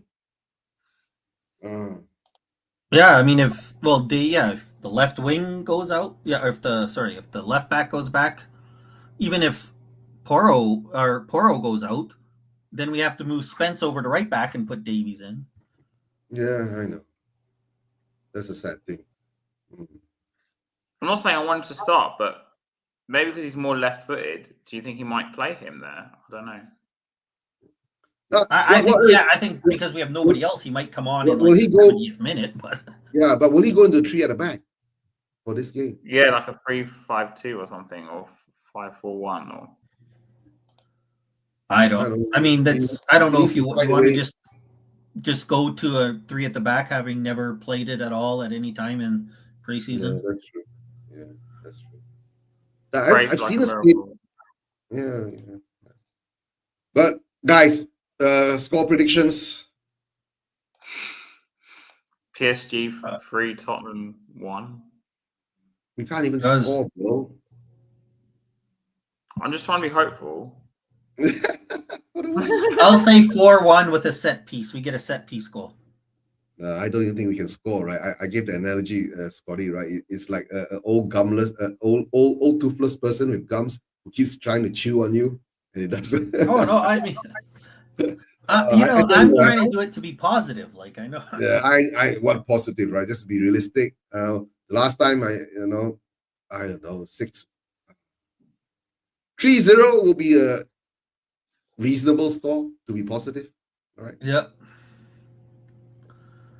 I said 4 because I saw like yesterday against Bayern is when we lost it. The guys just put their heads down, and I think it could be the same situation as they kind of put their head down and they potted. You know, they dominate us all game long, and then put a couple in at the end because we're just done. You just want to get out of there. So I think the best chance we have is for a goal is from a set piece. I think Poirot's look quality putting them in. We've looked better. So I think maybe something happens. We get it in. It bounces off 3 PSG defenders and falls to somebody, and we kick it in, and we get excited. You know, it's 1-1 after 10 minutes. We go 1-0 up. That ricochet, and then they destroy us the rest of the way. We go 1-0 up, and then Yeah, and our fans are like, "Hey, we're winning it all," because that's what our fans do, right? That means we're going to get that consolation goal early, right? We are winning it all, and then Frank out. Yeah. All in the same game. So Yeah, we're doing the Queen, right? Yeah, not even quadruple, the treble, or double. We're doing the Queen. Yeah, we're going to get this first cup done. but we're gonna win it all, man. We're gonna win it all. Yeah, we're all deludedly positive. We have to be, you know. That's how we won. That's how we won the Europa League, guys. I was totally deluded, and that's how we got the cup. Look at that! Look at the beautiful cup. Look at it. Yeah, look at it. But unfortunately, we're not playing Man United now. We're playing PSG. So I don't know if we can have the same. But stranger things have happened, right? Stranger things have happened. You never can tell, Scotty, right? You know, whenever they're stranger powers, they're pulling the strings. You know. Yeah, I mean, it's a one-off game. PSG's had a long summer. We don't know what their mindset's going to be in here. Maybe it's not impossible, but I think if PSG comes fully motivated, then honestly, it is pretty much impossible. We're done. There's no way we're going to win. If they come fully motivated, fully ready to go, and they want to take it and win this game, I don't see how we can win. Guys, I'll be honest with you, right? If PSG had won the Club World Cup, right, this wouldn't be that much of a importance to them. But I think after losing to Chelsea in the Club World Cup, they ain't gonna come here and lose to another English team in another cup. I think that's what Luis Enrique will put it to them. But don't worry, maybe the English team is a hoodoo to the PSG kind of thing, right? Yeah, but PSG did beat Arsenal, right, in the semis, was it, or quarters? Yeah. PSG put out like all the English teams, didn't they? Beat Liverpool, Arsenal, Man City, Villa. Oh, Villa? Didn't they put out Villa? Or maybe they played Villa in the group stages. I know they beat a whole bunch. And then did they beat City? I'm not sure. I think they did. They had like a whole list of them. They destroyed all of the Premier League teams. They beat us. They beat everyone. Oh, Madrid. Yeah. But they beat a lot of Premier League teams in the Champions League. So Arsenal. I think. Yeah, Arsenal too. Yeah, we know Arsenal. There was a song, right? Yeah. All right. Any more topics? Well, nothing really, because we've not signed anyone. I mean, Madison's out. Madison's out. There's nothing really. Guys. Okay, one more. Your thoughts on Sonny? Hey, big up, JJ. Oh yeah. I think it was the right time for him to leave. But as usual, we haven't lined up a replacement. Obviously, he's here for 10 years. Obviously, he kind of outperformed what we all thought he would do, because in his first season, not everyone, but a lot of people actually wanted him to get sold. But he kind of became, him and Kane were like our best players for like what, 5 years, maybe longer. The dynamic duo. But I think it was his time to leave because he won the trophy. He came here to win, really, like a trophy as the captain of the club. So I think it was kind of the right time, and also his age as well. It probably was the right time. But I wish him the best, and I think he will come back as a club ambassador, 100%. Like, I think it's almost a done thing, really. Yeah, Scotty, your thoughts on Sonny? Yeah, I mean, I agree. I think it was perfect time for him and the club for him to leave, right? He won the trophy. He gets to walk away as a hero, as we've seen with some of the, most people use Hugo as a great example of a guy. Hugo was great for Spurs. He was great for us, but a lot of people have bad feelings and talk about how crap he is because of his last season. But so I think it's time. He needed to go. And I'll say, like, people get upset. Like, I still think he's the best left wing we have at the club right now. But it was time for him to go. And the solution isn't, well, keep Sonny. It's get better than Sonny and Tell and Odegaard, right? I think it was time for him to go. I think he was great. It doesn't, he's one of the legends. I call him a legend. I know that's a debate and I understand people who say he isn't. I think he's a legend. I think he was a great player for us, and I wish him all the best. I think LA will be a great place for him personally. I think that the concern might be, is he taking a step down in the competition? Should he have stayed in Europe to kind of stay at the top of his game?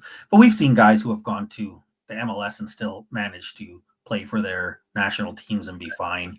I think LA, he'll be loved out there in LA. He'll be adored. It'll be great. So there we go. Like, great for him, but it was time for him to leave. And I think some of the people, getting overly worked up about, we're gonna miss this and that. Yes, we might miss his goals from last season, but the solution isn't to keep him; it's to improve the left wing position, because that's what you want to do as a club, improve yourself. And now is a perfect time for him to go. So. Scott, don't you think that part of the problem is that, and bear in mind, I'm with you, we should buy someone to replace Son. That's better. Do you think that's part of the problem because the club doesn't, in advance buy someone? Like Liverpool, for example, they bought Frimpong, and he'll probably take over from Salah after like a year, possibly. And they buy players in advance, like they did with like Diaz to replace, was it Mane maybe? And they buy them like a year in advance. And they say we're not proactive. We're always reactive, right, guys? And I'm worried. That's what worries me is when we see and hear, not just hear, what they said the other day about, the club likes Tell and Odegaard, so they're not buying a left wing. I mean, we don't have to believe it, but when we see that then they don't buy anyone else, then we have to believe it. Yeah, we are terrible at bringing people in. And part of it is, I don't want to blame the fans, but you hear the fans, right? If we bring so-and-so in, he's going to have to be a backup behind somebody. Well, that's okay. Like, that's what City does it great, right? Like, they have Sabinho lined up. They have Doku lined up. They have these players lined up to come in and play when their players are gone. They don't worry. They bring in Vardiol, great center back, and they already have Diaz and Ake and Stones and all those other guys. And they don't say, where is he going to play? They put him out on the left for a little bit, or they rotate him in, and now he's ready to take over. He's going to be a monster for them for 10 years at center back. And we never do anything like that. Like, we shouldn't, like you said, we shouldn't be saying, no, Sonny's gone, and he's now where are we going to replace him? We should be saying, great, now we have, Matoma here. He's already here. He's replacing. We don't have to worry about it. Yeah.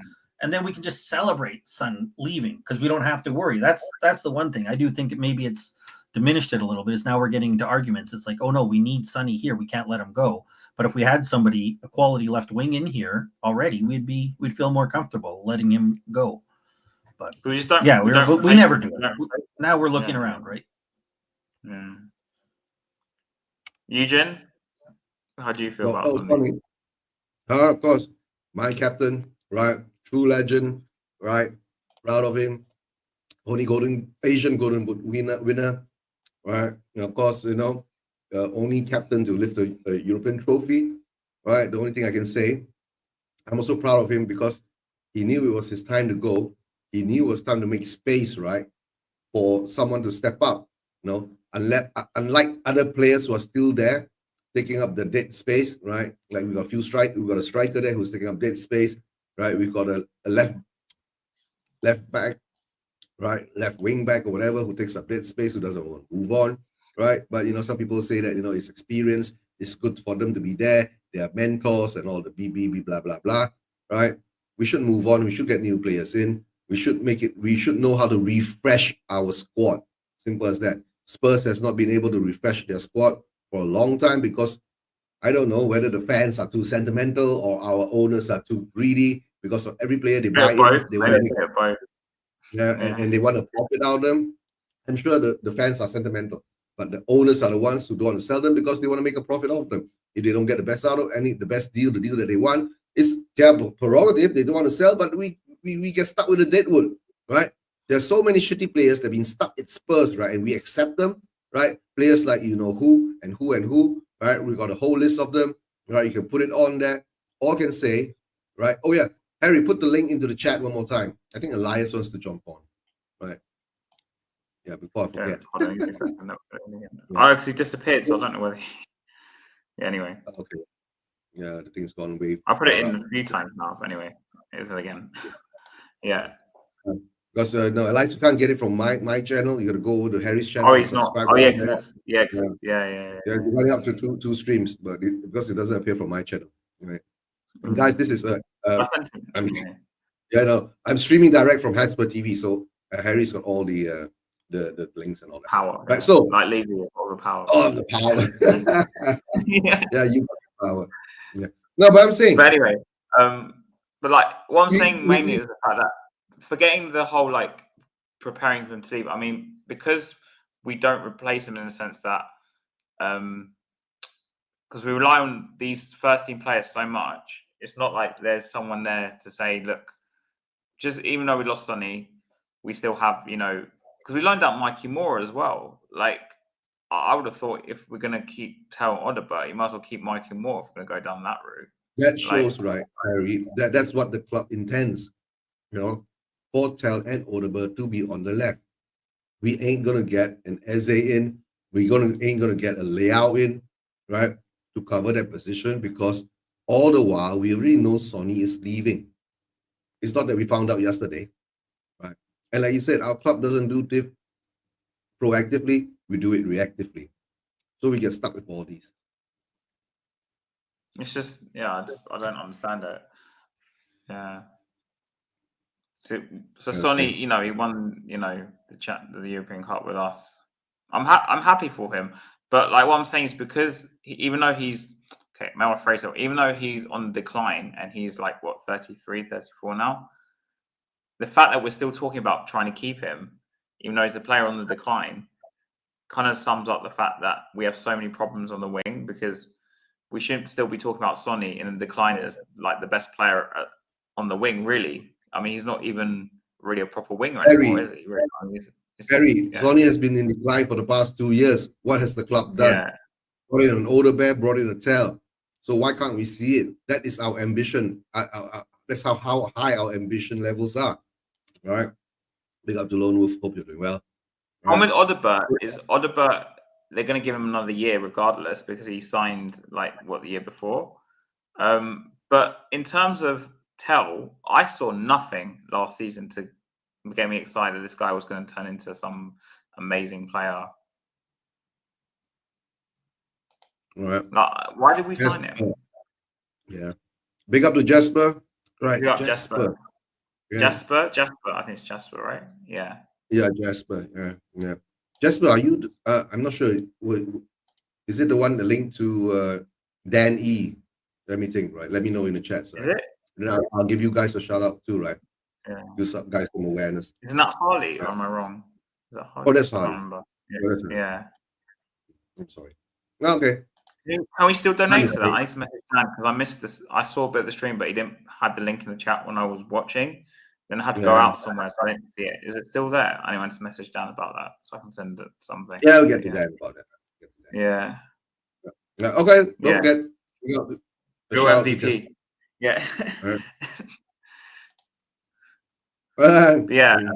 All right, guys. Elias isn't coming on. I'm not seeing him in the back, so I don't know what he's saying. I don't know. I don't know where he's at the moment. Right? Unless you want me to send it to him on private DM. He didn't read my. I mean, you can if you want. I put the link in the chat for like 3 times now. 4 times he's still not popping up. So Yeah, let me get. Yeah, I don't know. Maybe he's. I want to wait a few minutes in case he turns up. I don't know. Maybe he's naked somewhere. And that's TJ. Oh yeah, I forgot. Yeah, that's TJ. Guys, to tell the truth, right? It's not that we've not seen this before, right? But I think it's a bit more what I call painful is because I can't do this.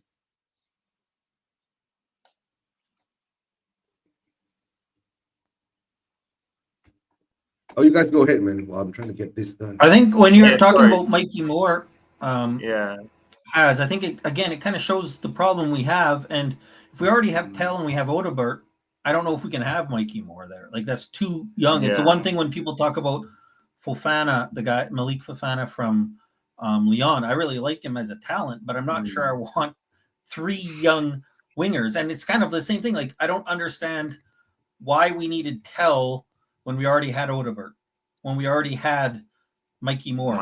We already have Yang. Like, we have a lot of young, promising wingers already. Why did we need to add another one for that much money?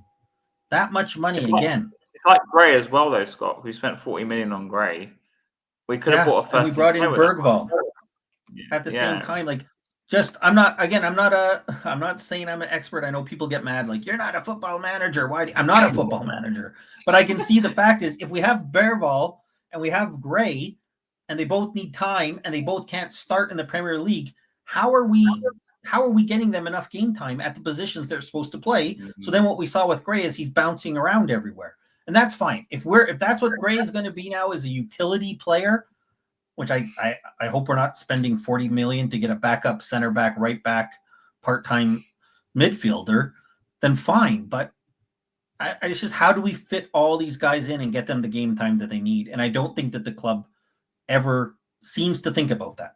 I could be wrong, but their actions show me is that they don't think about how is this going to work as an overall team, right? How is it going to work to have Tell and Odebert? Is that what we're doing now? They're going to be 2 players who are 20, 21, and now that's going to be the core of our team, of our attack going into Champions. I think Oliver Skip is the last player that we see that actually has come through the academy, right? And he didn't do too well. But you know what? You say that, Eugene, and this is one of my problems when I have people saying, hey, why don't we have our youth players here? But we mock Skip. When Skip was going on loan, we sent him to Norwich, who was challenging for the championship, right? All of our players that we have sent out are going to League One or bottom of the table championship teams. Like, and I'm not saying that I'm an expert on the youth, but if the best level that they can get is low-level championship teams in League One, that kind of shows what their value is around football, right? And that's concerning, is that these guys aren't going to the top championship level teams because those teams can't afford to bring them in. And we mock Skip, but say what you do want about Skip. He was able to play for a team that was competing, and I think they got promoted that year, right? Yeah, he was a starting player for 35 games for them that year for a team that was competing for the championship title. And none of our players right now are going to that level. None of our youth players are going even to that level. Now, Skip isn't good enough, and it's worrisome that he's our best example of youth player for the last 5 to 10 years, probably till Harry Kane. But man, it's concerning that none of our young players are even matching what Skip did on his loan.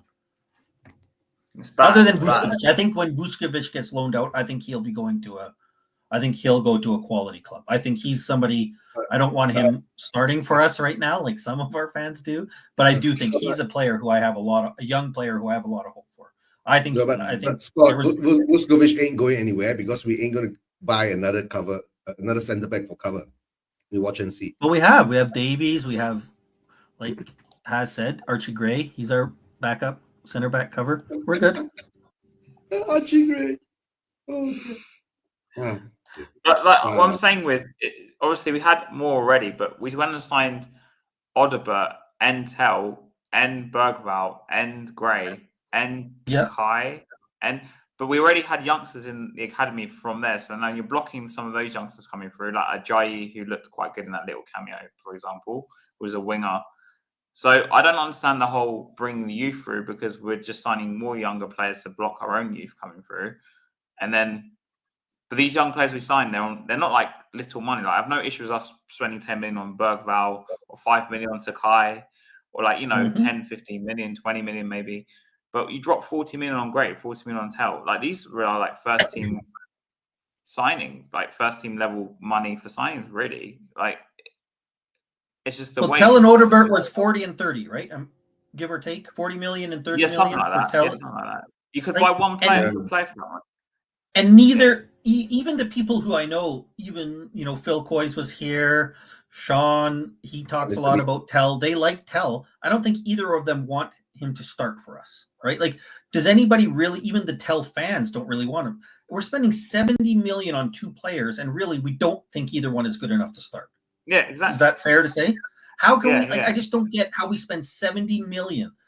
Buy one, even one I don't love, but at least it's one. But if you had Odobert right now, and then you had that 40 million, and we bought, I don't know who's the left wing for 40 million. I can't even. But no, Scott, we come back to guys. We come back to the same problem again. We don't build on good and quality players, right? Remember when Conte came and said, right? He said this, right? If every transfer window we buy 60 to 70 million players, 3 or 4 of them, right? Instead of spreading it all around, right? We will build a good quality squad, right? With a mixture of the youth from our academy and all that. But we've never done that. You can understand that, right? Archer, I'll take Mitoma anytime, right? Don't forget we got another Mitoma there, right? Hard to say. Maybe Lange is in the background, right? In the shadows, right? In the dark and in the shadows, hiding in some dark alley. Yeah, hiding in some dark alley, right? Trying to do the Mitoma deal. What I'm saying is, like what Scott was saying about the two players costing, say, like 70 million together. You could easily say drop the 70 million on just because they're in the chat on Mitoma, right? And then have Mikey Moore's like the backup to that position. That'll be a better choice for me than having Tell and Odobert, two youngsters who are they really that much better than Moore? I don't know. But like it just doesn't make sense to me. I'd rather just have Mitoma and Moore as my left-sided options because one player is definitely going to be like really good, and then you can have more as like the backup player because that's what Liverpool do. A lot of the positions they have just a young player as the backup, like Curtis Jones. Obviously, Harvey Elliott's getting sold now.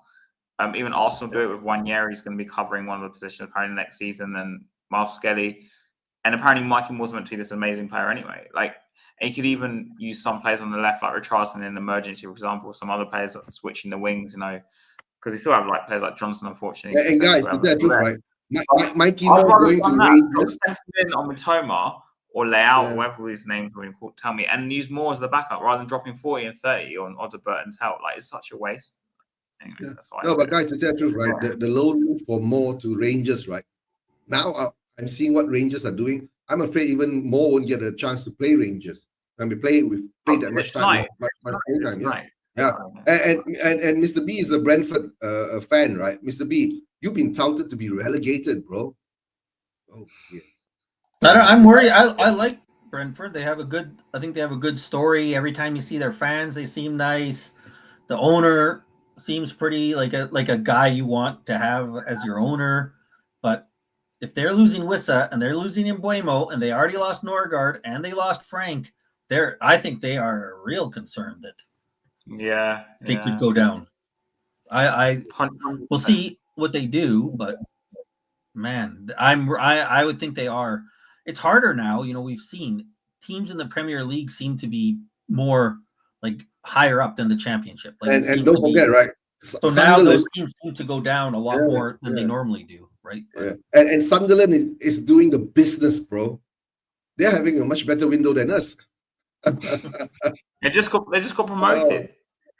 Yeah, I know. Sunderland, bro. Think about it. We're gonna talk about being, oh my god, outdone in the transfer window by Sunderland. Oh, that's Elias. Hey, we're here now. Okay. Long time no see. Yeah, hope you're doing well. Hope you're Yeah, doing I well. am. Yeah. How you been, Elias? I haven't seen you on stream for like, Yeah, don't know, been maybe a busy, year. man. Yeah, Been busy with work and stuff, and yeah, a lot going fair on enough. lately. Yeah. We Yeah, aren't Mr. B says getting right. relegated. Yeah. Yeah, I heard about Trossard, but and Utara's they're trying to get him done. Yeah. Replacement for Visa. Okay. At least you're getting some, names there. I mean, I know Trossard is an Arsenal player. Would you take Trossard on the left? I would. I would. I know he's Yeah, not why that not? much better, but I would take him. Yeah. My God. My gosh. Oh, right. Scotty, So, will you like, take what Trossard are on your the left? thoughts on like Yeah. Frank and everything? Yeah. Sorry, what are you talking about? Frank and Ange? What? Frank And was everything. Your thoughts on everything that's been happening in this summer transfer window? Look, I mean, I think that the nothing different. Like, I mean, I am at that stage. Like, I don't have really like very high expectations from the transfer window, anyways. The signings that we have made so far, I think, like yesterday, you can see Kudus. He was good. I think among the front three, he was the best, and then Polini also. I think he had the first 45 minutes. He played very well. Like the way he dispossessed, like he does a proper job of a number 6, and I think that's where that's what we have been lacking. Look, for the rest of them, I think we all know that there are no high expectations from the kids, anyways. So, I mean, the business that we have done so far is enough, but I think more is enough, as in terms of like they are providing what we need, but we need to do a lot more than that. Like we need to address a lot of issues in the area of like left back, and then we need a left winger now. At least left back, left winger, and creative attacking mid is the minimum that we should be doing now before the transfer window. It ends on 31st August, is it? This is the last September. month, right? Oh, 1st 1st September. Yeah. Yeah, We've only so got 3 weeks. You know that we've only got 3 weeks till the window closes. yeah, we only got 3 weeks actually. So yeah, I think we should be going out and like address these particular areas. Yeah. Mm. And Frank, What like, what, are you what do happy you that mean by he's here? Mr. Or- Beehive? What's disrespectful? Sorry. Like No, he's not talking about you. No, he's just joking about Brentford because Guy said to get him down. Oh, I okay. think it's Yeah, just right. all funny. Yeah. You said Trossard, like that's it. Trossard, I know he's Arsenal, so we'll hate him, but like he double-digit goals in the Premier League in the past.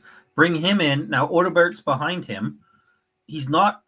Trossard is a good quality player, and if Odegaard's great, then you pass him, and he's the starter, right? And if you're not good enough to pass him, like that, somebody Trossard and Odegaard far better than Tell and Odegaard together. Now you have somebody who's actually there doing it. That's an example of the play. Like yeah. I think we need wingers, Scott, who can not only just cross well, but who can actually pose a goal threat in the goal as well. The problem with most of our wingers is like you have Johnson, you have all those guys. They are not a threat in the goal, so like they don't occupy a man. Like people know that okay, they will when they go into the far end of the pitch, they would the opposition would not mark them, or like they will not occupy their man. They would know that okay, they will make a cross, so they will like try to dribble past, and then they will just cover the goal only. If you have a player who can actually provide a goal threat in the goal, then you have that added pressure on your opponent, which we really don't right now. Like we had Sonny who could do that, but now he's gone. And then even Lucas Moura, I think when he was around, he could do that. He gave that threat actually in the right wing. Just a few days ago, I was watching one of the reels when he actually scored that goal. Like he knew how to like find spaces at least. Now we don't have even the wingers who can find the spaces and then go on one-on-ones. Like that's the state we are in. Like I was just talking to Eugene yesterday. The way you see Bayern was playing yesterday, their wingers were the ones doing the job for them actually, and we don't have that in our team. Yeah, we know we're weak on the wings apart from the right. You got Kudos there, and Brennan doesn't do much whenever he's running down with the ball. He can't cross the ball, but he's good at doing those tap-ins. Like you said, you need a goal-scoring winger, which is nowadays that we don't do much of that anymore, which is called goal-scoring, right? I mean, during the preseason, we haven't seen many goals coming in, right? It wasn't much spectacle for us, but maybe I don't know. The focus now could be on the defense, right? We have to get the defense right. I've always said, I think we all believe that we have to build from the back, get a strong defense in, and start building upwards, right? At the moment, I guess this could be the first window that we see that we do that, right? But the only problem is that we're going to play PSG in how many days' times, all right? At least 5 days, in 5 days or something. Yeah. And Elias, your prediction for PSG? Oh, it's a tough one actually. I would say 4-1 or 5-0, one of those. 5-0. I can see a thrashing. Yeah. But one thing I would say maybe can save us is, like I was talking about that in the chat earlier as well. I think the defense under Frank does look much better. Yesterday, I mean, definitely it was a friendly, so there was like that added pressure. You have to like show some creativity and like try to score goals. But I think the way Frank organized the defense yesterday in the first half, if he were to keep things organized in that way for the game against PSG, I think we have a chance to like make a 1-0 win, a sneaky 1-0 win, or a win on pens, So I think they do the pens for Super Cup, right? Yeah. I know somebody has got to win it, right? So most of it someone has to win it. Someone has to win it. Yeah. So I think I could see us only in those situations winning it, like a sneaky 1-0 win or a pen. Yeah. Yeah. No, that's true, right? We only as long think as it's that we can respectable scoreline, I'm fine with it. As long as even if we lost 2-1, that's respectable, I guess. So, like, but I just don't want us to fold. Like, we're like, if we get our heads down, we just stop. But I'm worried. I mean, I don't know how we're going to hurt them. Yeah, we don't have the attacking power. Our attack is Park the awful. bus, man. Park the bus. No, we park the bus, right? We can't even counter attack, right? With the we've seen there's no outlet. Yeah. There's no outlet. We can't get out. We've seen Richarlison running down on the goal, and he can't even score the goal. So I mean, park the bus and take it till the pens, I would say. Oh, I mean, a 0-0 kind of scenario. Yeah. Oh dear.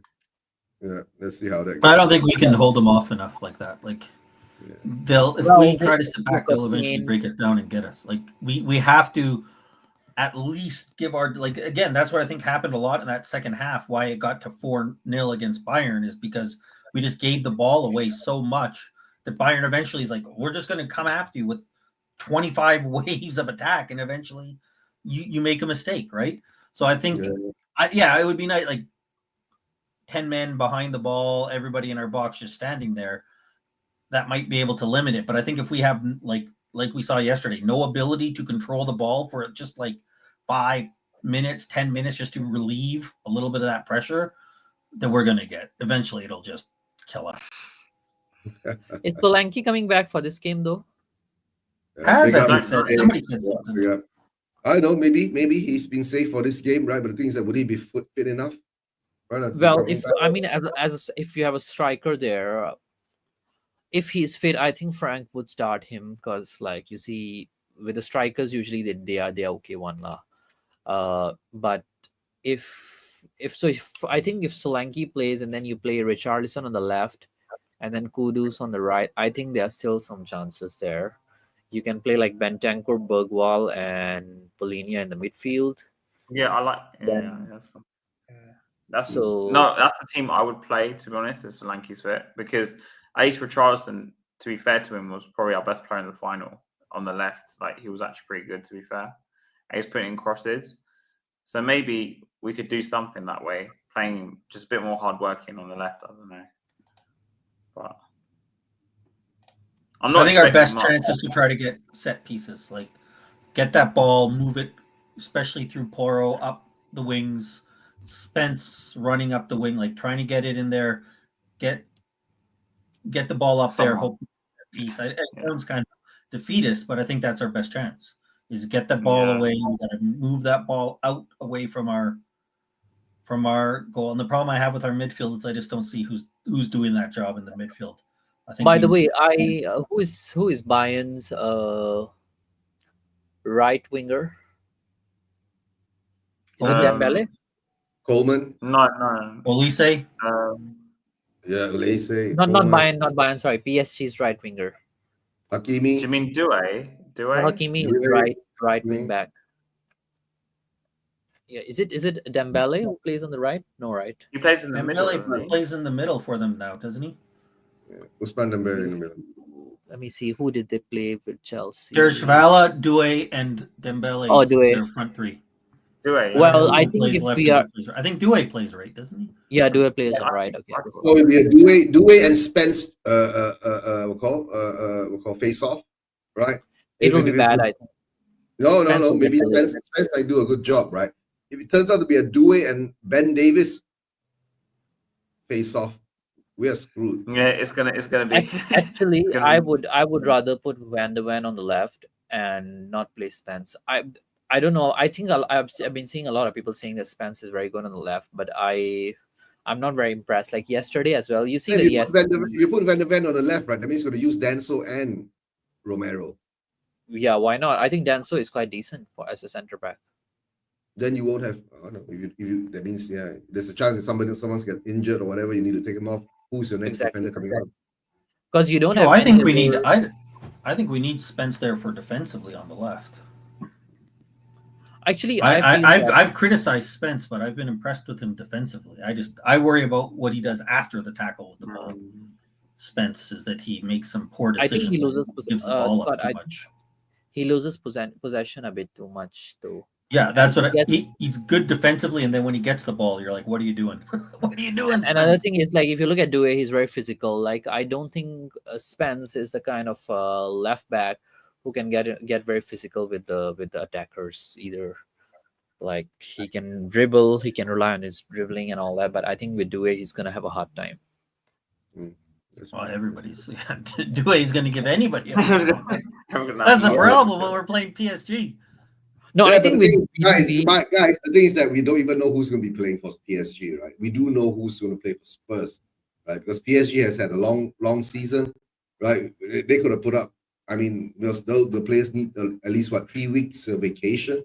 So I think after the Club World Cup, by the time they come back, they most probably be in about first or second week of training, right? So, but we have not seen PSG play any friendlies, apart from the Club World Cup. No. Right, playing up to us, right? Hard to say. Stranger things might have happened, right? Like what Elias says, right? We sit back and then we get a bozo moment from PSG and we get a bozo kind of goal, right? And win 1-0 or some kind of that, right? And then the whole Spurs fan base will become super reactive to it. So you know what I'm saying. Gray at left back. Gray at left back. Yeah, Gray's played all across the back. Gray even fit though. I haven't seen him recently as well. He played well, bro. He played in the Bayern game. Yeah, he played on Bayern. Did he play in the Bayern game? Yeah, he played in the Bayern game. He came on, yeah. Yeah, came on. He's been fine. I think I've seen a lot of people saying how he's been really good. I think that's because the bar is low. I think he's been better at midfield than I've seen him in other times, but I don't think he's shown anything that would make you change your opinion on him from before in the preseason. By the way, I'm one thing I want to criticize Frank a little bit on is like when he played Vuskovic for the first game. I think Vuskovic had a very decent, not a very decent. I would say he had a good game.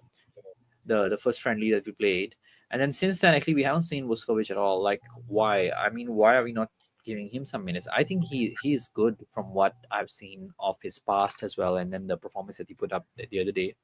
His finishing is decent as well.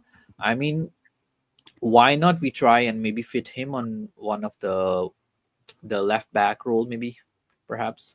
He can be quite physical as well. Yeah, I think. Well, I don't think he can play left back. Yeah, no, but the thing is that I think Vuskovic, right? Was he in the subs for the Bayern game? He was in the subs for the Bayern game. Yeah, he did come on in the last few minutes, right? No, he didn't. No, he didn't. All right, but at least he's one of the youngsters as a sub, right? So even Danso didn't come on as well. Danso didn't come on as well. That's the weird thing. No, Danso didn't come on. Van de Ven and Romero played the whole game.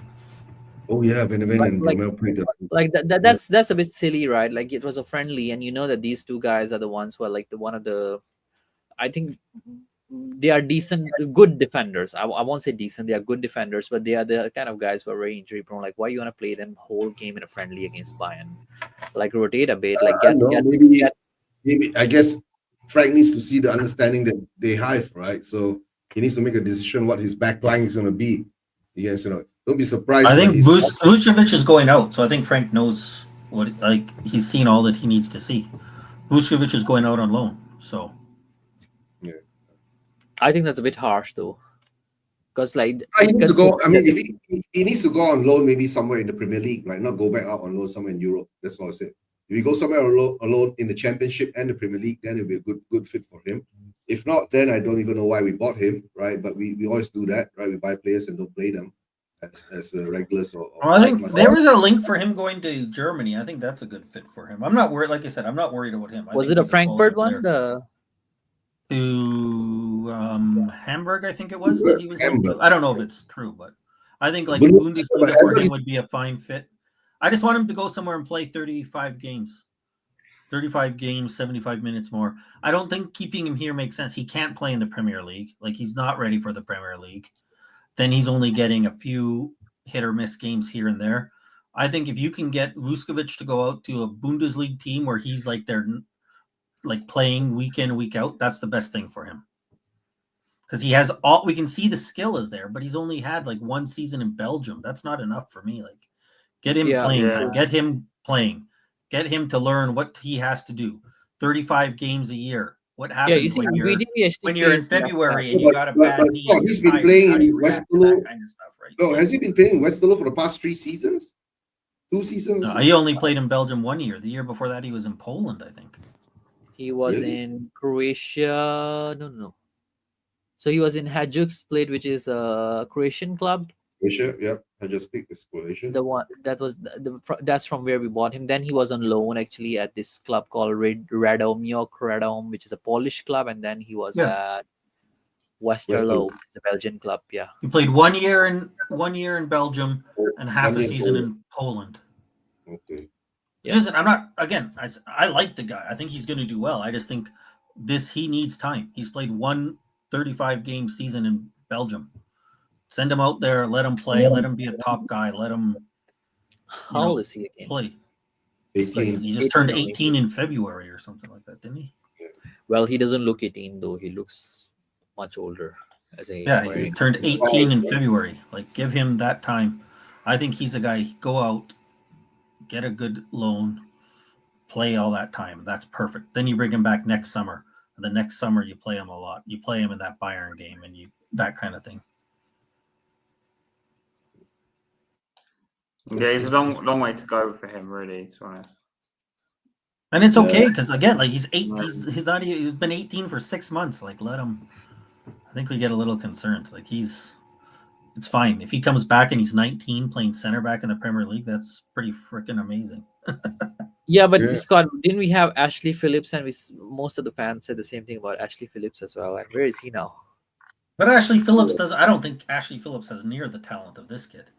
Well, he does have a talent, though. He's quite talented. Like, Ashley Phillips is, I think, 21 years old, went to championship last year for Stoke. I don't know where they finished, but I think it's mid-table of the championship, and he was okay there. Like, that's the difference for me, is that... I think Ashley was in Blackburn, was he? Yep, he was in Blackburn, then he was in Plymouth. Yeah. Yeah, but those are not, like, top-end championship clubs that are competing... at the top of the he's for a okay middle of the table, lower table championship sides, and he's doing okay there. Like, that's, to me, there's a different level between that and Vucevic. Yeah, definitely. I mean, we had Joe Rodon as well. Yeah, don't forget we got a certain player called Jet Spence. Sorry. I thought he can go on loan for a season away, and then if he comes back, that we're okay. But maybe not. I don't know. Home trained, club trained. I think it's club trained is till they have to be there till they're 21, if I'm not wrong. I think That is to meet the Champions League requirement, right? But you're talking Yeah, about. I won't pretend to know all the details because there's all. By This the way, is why are we we were linked with needing- Madueke and all these other ex-Spurs players, Edwards, Sirkin, because they thought they were going to buy one of those. Cole Peters was another one to fill that quota for the Champions League. For the Champions Yeah. League, yeah. They're not But done. But by the way, again- are we fulfilling that Champions League and Premier League quota of like homegrown and all It that? doesn't. nonsense? Those things get overblown. Liverpool and City didn't play a full side last year in the Champions League. They didn't have enough players either. Liverpool didn't registered 23 players for the Champions League, not 25. Okay. Yeah, you only have got a certain spots for the non-academy or homegrown players in the Champions League. That's why you don't have to Because register. Bergvall doesn't count. Gray Bergvall doesn't count. Yeah, Sar a doesn't lot count. Yeah. Oh, you're Well back. done, And pretty you're naked. people. Yeah, So- man, naked. I can't believe the show's still going on, and I've just got home and I'm naked. Naked TJ's back. Naked TJ's back. I mean, you would like to have homegrown players, but it's not as big of an effect Yeah. as people say. Oh yeah, Yeah, look, subscribe to my British OnlyFans. alone. Yeah, subscribe to my Wow. OnlyFans. Yeah, Is that announced? at TJ into Spurs exclusive on Has Spurs TV. Nah, sorry. How you guys been? You guys been all right? What are you talking Yeah. about now? Yeah, we're talking about anything that we can talk about. I heard you guys were talking about homegrown talent. What makes it weird is we're sending a lot of our youth out on loan that can fit the homegrown quota. Unless I'm mistaken, because all the loans we're putting out, don't they compete with the numbers as well? Yeah, that's what I've been questioning. Same Right? thing. Yeah. Yeah. No, but guys, there are two standards in the league. Premier League standard for homegrown means that anybody from the UK is considered homegrown. UK and Wales and Northern Ireland, if I'm not mistaken, is considered homegrown. But for the Champions League qualification for homegrown, right, it's actually the home club trained or academy trained players that must be in the squad, and that takes up about 4 or 5 spots, right? So if you don't have enough, you don't have to sign them all up. If you have enough of the quality in your, foreign base or whatever players, that's how I see it. But at the moment, I don't know, right? We did that last season. Don't forget, right? In the Europa League, we instead of registering 25 players, we registered 24 players, right? Because we didn't have enough. So that's all I can say, right? That's all I can say. But at least now we know our levels were proven yesterday, right? By Bayern Munich, we are not there. We're not there yet. So I don't know how we're going to improve the transfer window. We know our transfer window, being Spurs fans, right? Yeah, we know our transfer windows are that, right? English train and club train means that you have to have UK or club for 3 years to qualify. Yep. That means, but you have to start from under 18 or something like that, right? To be considered. So players like Albert, players like Lancashire, players like Mikey Moore, assuming players like who else? Would you class like players like Ashley Phillips and Dorrington as homegrown? Dorrington, yes. Ashley Phillips questionable because we got him around 18, right? I'm not sure he has to be playing and trained under us for 3 years because the thing is that it's whether it's trained or academy trained. You know what I'm saying? Don't forget, guys. It makes a difference. It makes a difference. Yeah. Train or academy train for the Champions League, right? But to tell the truth, it doesn't matter. We are Spurs, right? Most probably we won't have any youngsters. Most probably we just register 20 players then, right? For the Champions League. Because TJ, when you were gone, which is fine. Again, people make a big deal out about this. It means that maybe we just say, okay, Richarlison, you're not on our team for the Champions League. Like, again, Liverpool didn't register the players. City don't register the players. We are talking about having our 8th and 9th choice subs not there. So do we have U21s in our squad. We just said it. We have Bergvall. We have Gray. We have it's really not as big of a deal as people make out to be. TJ, we were saying, because obviously they loaned out more. My suggestion was, instead of spending 30 million on Tel and 40 million on Odebert, or whatever way around it was, just drop that 70 million on one player, say like Leao, what was mentioned in the chat, or Mitoma, and then have Mikey Moore's like the backup. Instead Actually, of having Mitoma is not a bad shout. That makes so much sense. Like, to be honest with you, we just need anybody. You know, we need, and look, we can't go into this new season starting with Tel and Odebert. Like, for me, you're meant to be replacing a. Are we going to class Son a club legend? Yeah, he is. He spent a decade. He won us. Yeah, he won us a trophy. So you're essentially replacing a club legend with a Tel and an Odebert. It's not good enough. Sadly, bear in it's mind, not. Also, Son, Kulusevski, and Maddison all had 20+ goal contributions, each of them last season. Still, even though Son's on the decline, like he's not going to get any better. He's actually getting worse. They still have some of the highest goal contributions, even though we had obviously we finished 17th. But so you still need to replace those goal contributions. We're not going to get from essentially. Essentially, for me, look, I know I've said this early on the show, but forget the planning, forget the future planning. You know, if you're thinking about the centre back, realistically, there's two positions that we definitely need before we start the season. And it's obvious. The attacking midfielder, we need that. And obviously the winger. And then obviously, if you can get another player, it would be nice, but it's not Tottenham to go out and beyond, you know. So these two players are realistic choices. It's realism as well. I'm not hoping. Tottenham should be signing two players. 100%. What's the excuses? Look, okay, cool. Gibbs White, for example, and I know we're going back onto that conversation, but Gibbs White, look, cool. What happened, didn't it? When he's not a Tottenham, he's not going to be playing for Tottenham, right? Now, what's the excuse? Why haven't we gone for another attacking midfielder? It was in our plans. It was in our plans to get the attacking midfielder. Otherwise, we wouldn't have activated the release clause of however much, right? So it's not like it wasn't. It's not in our plans. It was in our plans. So what's the excuse? There's no excuse. So for the start, we have 60 million at a bare minimum to spend on that position, really. Even if we had 20 million, earlier we said, look, Grealish is an option as well. You don't have to spend millions. It's not like I'm expecting you to spend hundreds of millions. If Everton can get Grealish on loan, why can't we? I don't get the problem. Personally. You see my point. My point is this: the club is not reacting. We should have had these signings in.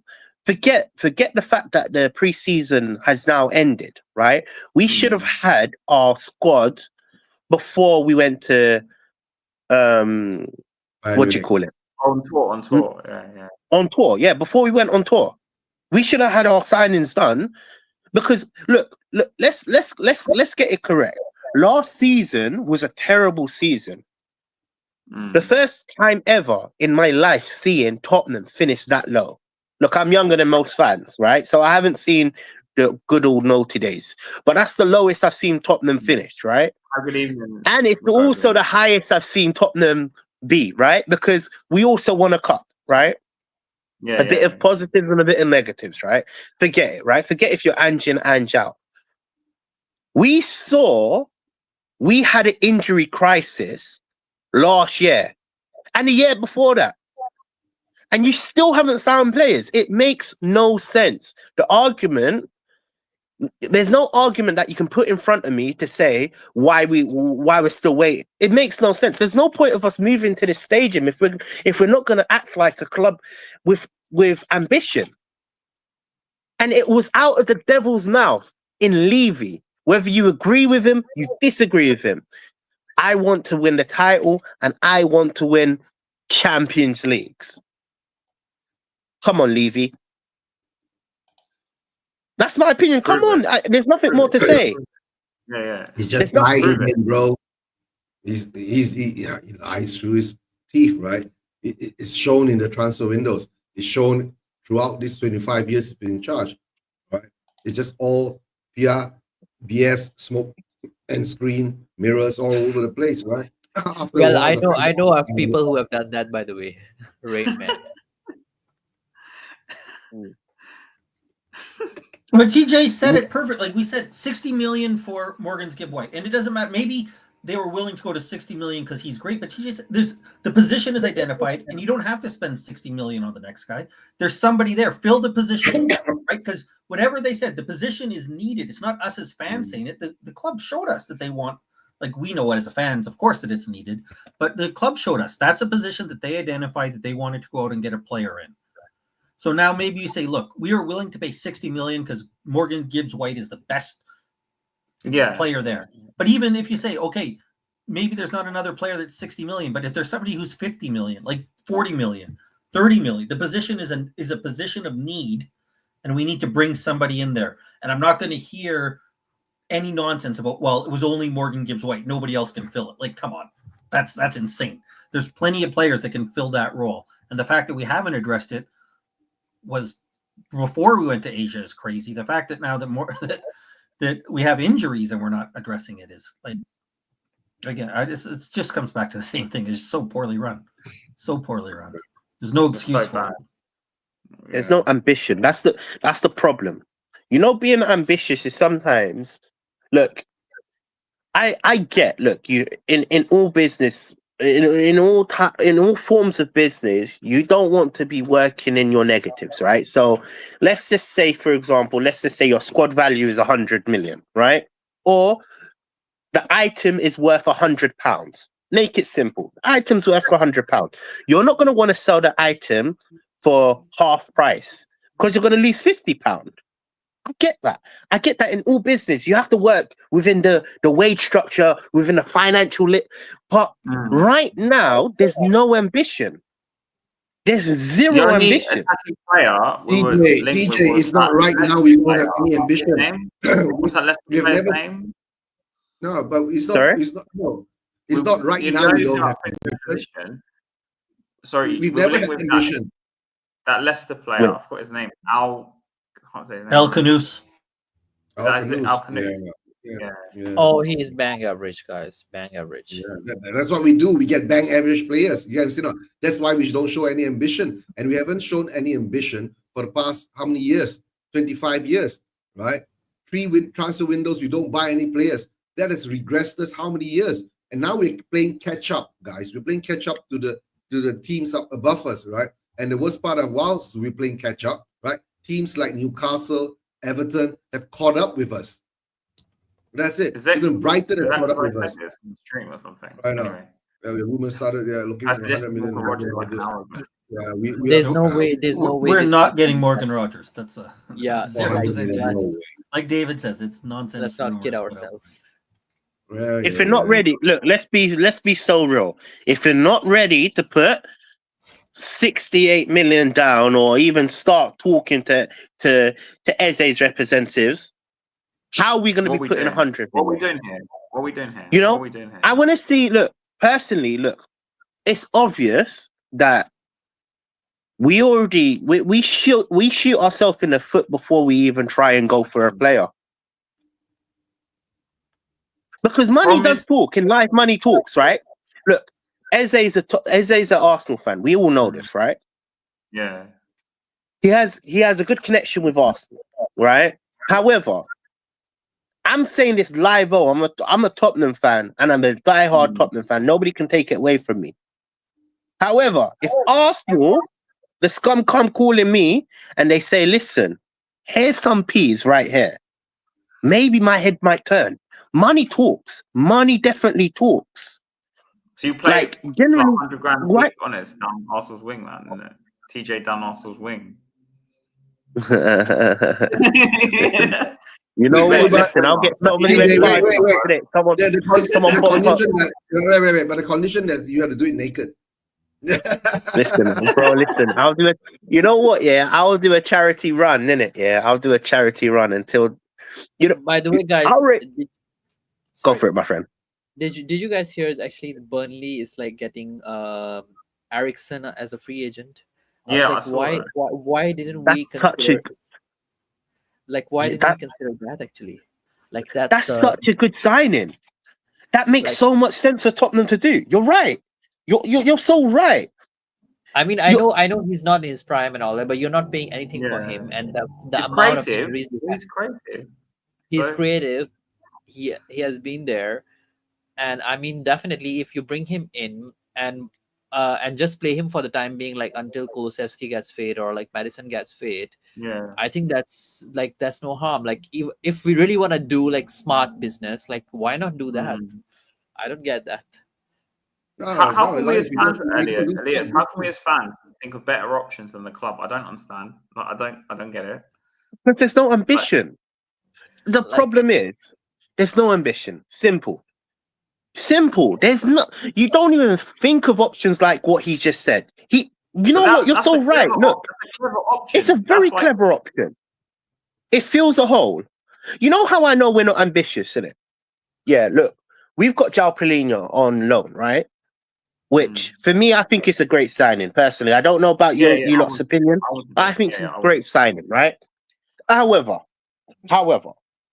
you know that's the cheaper option. Who do you Because think the first option was? what's stopping us from getting a Belieber, getting a Wharton? What's stopping us from getting them players? 80 to 100 million pounds. yeah, that's true. Yeah, But isn't literally, 80 to 100 million isn't 80 to 100 million what they're worth? yeah, that's what they want. My Both those argument is, this is my argument. They're younger, so they are gonna improve in. Okay, I'm talking about Belieber and Wharton, right? They're younger, they can improve, they have a high ceiling, right? You pay for what they're worth. If we were really serious, we would pay for a Belieber. We would pay for a Wharton. However, because it's a cheap and an easy option, we get João Palhinha. And I'm not saying this is look. It might sound like it's a negative. I'm happy with the signing. I think it's an amazing signing. We desperately needed someone like João Palhinha. But you see my point. There's no ambition. You know, we decided to go for the cheaper option, and you know what ends up happening? You got United that are linked to Belieber. What if United end up buying Belieber? Now we can't buy Belieber. You see my problem? This is my problem. When you're not ambitious, you don't think. United could have done the same. Go for it, my Believer friend. is more attainable in my opinion because he has a year left on his contract. But I was reading today they want like 100 million or something. But I think he's worth it. If he's got a year left, surely we can at least negotiate the price lower because he's got a year left. So if they don't sell him now, he's going to go for free, isn't he? He's got a year left. Or am I wrong? It's depending, right? You're selling to Manchester United, right? So you're going to squeeze every penny out of Manchester United because Manchester United will pay the money. They've paid a lot of bad money before, right? You're talking of us making bad signings. Manchester United made bad signings. Maybe now they've actually got some ID talent that bring in the talent, for Emery to do their things, right? So, but being Spurs guys, we've been through this before. We talked about this before. Spurs have always been doing this during the transfer window. That's why I never do any actual transfer window shows on my channel, because I know that 99% of the ITKs, whatever that comes out and spews out, it's just for people like us, for people who do YouTube to make content and talk about it, right? If not, the whole of the summer transfer window, there will be no shows to be made. Simple as that. All I can say is at the moment now is that being a Spurs fan, we've not seen this before. We've been here before, right, for the past 25 years, right? We've always done this, right? On the precipice of greatness, right? Reaching a Champions League final, knowing what Poch needs, right? Never supplied it. The managers, to me, have become irrelevant. You get what I'm saying? The managers have always been here and they go. They come and they go and they come and they go. So at this moment in time, being frank, I will give him all my support, right? I'll give the team all my support, but being realistic, we've seen it before, right? So the only thing what we can do now is that a lot of people say, right, is that if you're not happy, protest. We can pray. We can pray. No, bro, protest doesn't. It works, but we're not getting the flipping guy out. We need to pray. You need to pray to Allah, pray to God, pray to Jesus, pray to Buddha, pray. We have to pray. Yeah, we We got to have pray. to pray. No, you have to pray and protest at the same time. Can't you do both? Why are you being a Spurs fan? Oh, listen, you know what? Listen, I've been Has, you know I'm a protester. I Come know on, you're a man. I know, protester, bro. you're I a big went with time you, bro. protester, Yeah. You Bro, pray listen, and protest at the same time, I yeah. rally the crowd. Bro, I'm a protester. Yeah. I'm a big protester. It's just the problem is our fan base don't protest. You know what? You know what it is, isn't it? It's like the biggest problem that the protests have is not that many people jump Stand onto up the and- protests. You know what I'm talking about? Like it's a shame. It's a shame that it goes like that, but we need way Matt, more mate, numbers. You were the one who said, and you were right in the end, that half of them people won't turn up as soon as we. Actually, can somebody put the comment from David Clark? The Spurs fans were Yeah. crying for. Actually, I I think it's think about Paulinho. yeah, I think we already got Paulinho, but I think Gallagher is more of a number 10 than Number 8. than Number 8. I think he's a number 10, 8.5. Number Because 10. if you look at the way he used to play for Palace, he shined in the number 10 role, Yeah. but he never played in the number 10 role for Chelsea. I think it's a bit risky. You want him playing in the 8 box to 8, box, yeah. moving around. I think in Palace where he was good is because he was more free to do everything. But Yeah, I think if you want Gallagher, you don't want him as the number 6. You want him as the number 8. He's kind of similar to Papa Sarr in a way. slightly different, I would say. much better. I think he's more creative. No, he's much better. Yeah, but he's like very in different. what I mean by quite similar. Look, I'm not saying carbon copy. No. Gallagher's better than Papa Sarr. Let me make that clear.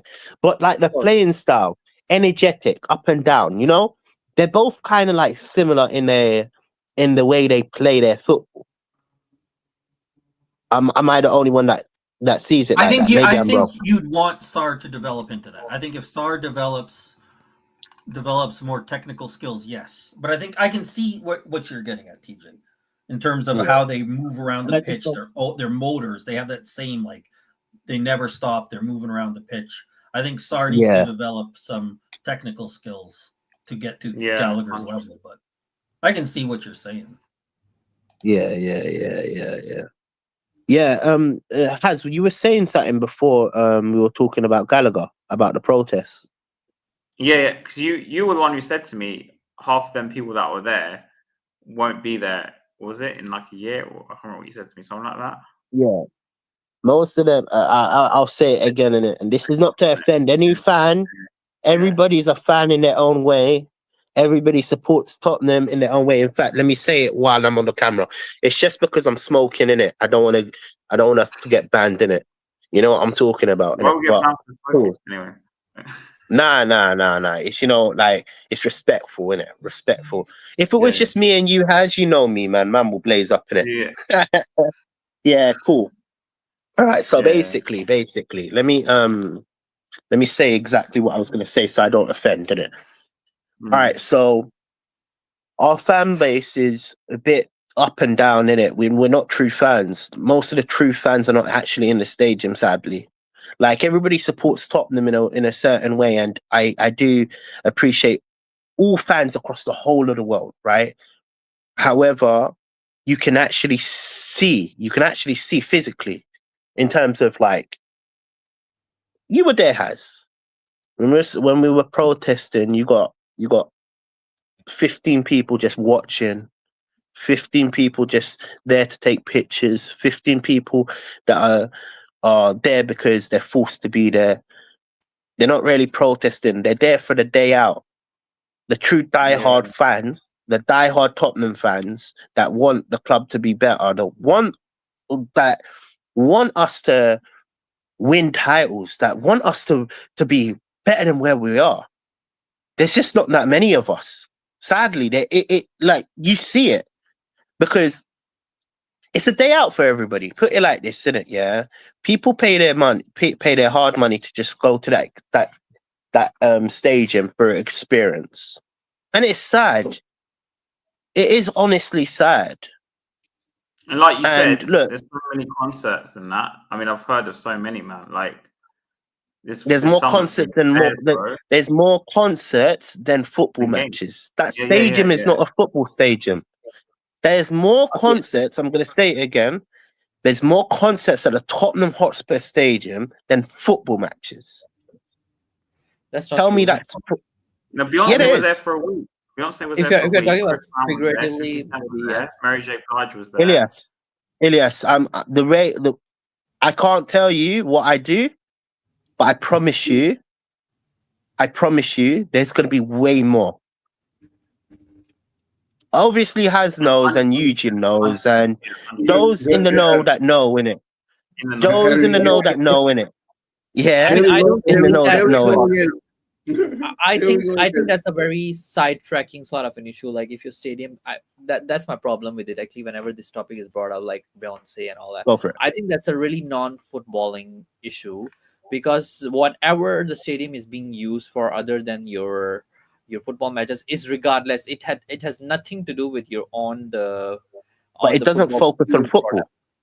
No, see, that's the problem. Because if you're go for it. Sorry, so go for it. Go for it. Sorry, if your club is using the stadium as a footballing venue on the weekdays, I think it's fulfilling its purpose there already. But if they're using that on other days to like generate a side income or sort of thing, I think that there's nothing wrong with it. Like I don't get it. Like why sometimes we go into that topic. All right, Ilyas, can I say something? So you've just said if they're using, I'm going to use your words. Okay. If they're using the ground to generate revenue outside of football, where is football benefiting from it? We're not signing the best players. We don't have the money. According to Eugene earlier, we don't have the money. We're not going to be spending 100 million for Belieber and Walton. Answer that, my friend. We moved into the stadium. I'm going to quote it.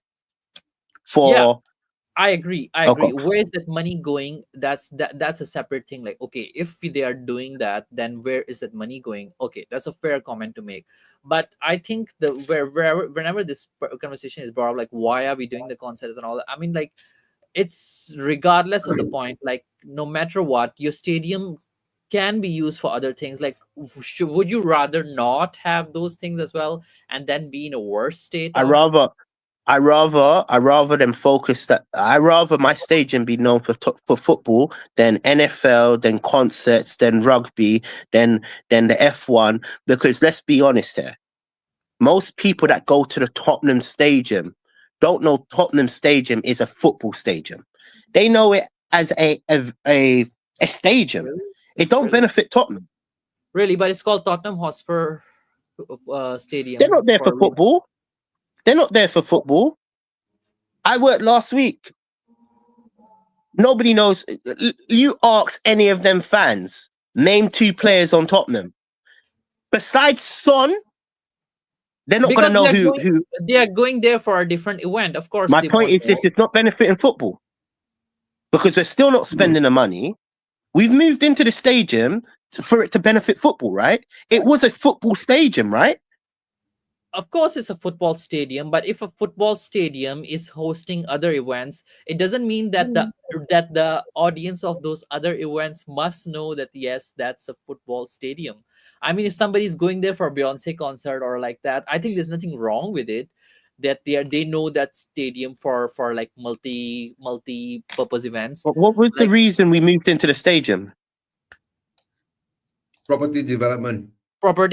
Yeah, I mean, and definitely one other thing was to actually have your matchday revenue, and you can actually host more fans in that stadium, because I think the capacity of White Hart Lane was much lower. So in that way, the stadium is fulfilling that purpose. Like, okay, you have a bigger capacity, and you can actually host a lot more fans for the football games. But if on the other days the stadium is being used for other events and other things, I don't think there's anything wrong with it, guys. Like, I honestly find this conversation a little bit off track, because I think this is really not a Tottenham Hotspur related. Elias, I think what TJ means. I don't think what TJ means there's something wrong of actually holding the events there. TJ is saying something like, with the events there and all that, right? It's not The benefiting. Yeah, It's not benefiting Tottenham. It has not benefited the football side of everything. We all understand that, TJ. We all understand that. We've always been saying it for the past 5 years, right? Levy land, right? Entertainment complex, right? And all that. And of course, Levy comes up with his all his interviews and all that, saying that, you know, we put every penny that's made from all these events, we put it back into the team, right? And then I keep telling everyone, right? He didn't say the football team. He was talking about the property development team. Yeah, he did say the team, right? He didn't say the football team, right? Okay. The problem is we were sold a dream, innit? You know, this is the problem, innit? Yeah. But you also know, and I think until guys, hold on, until this summer transfer window, right?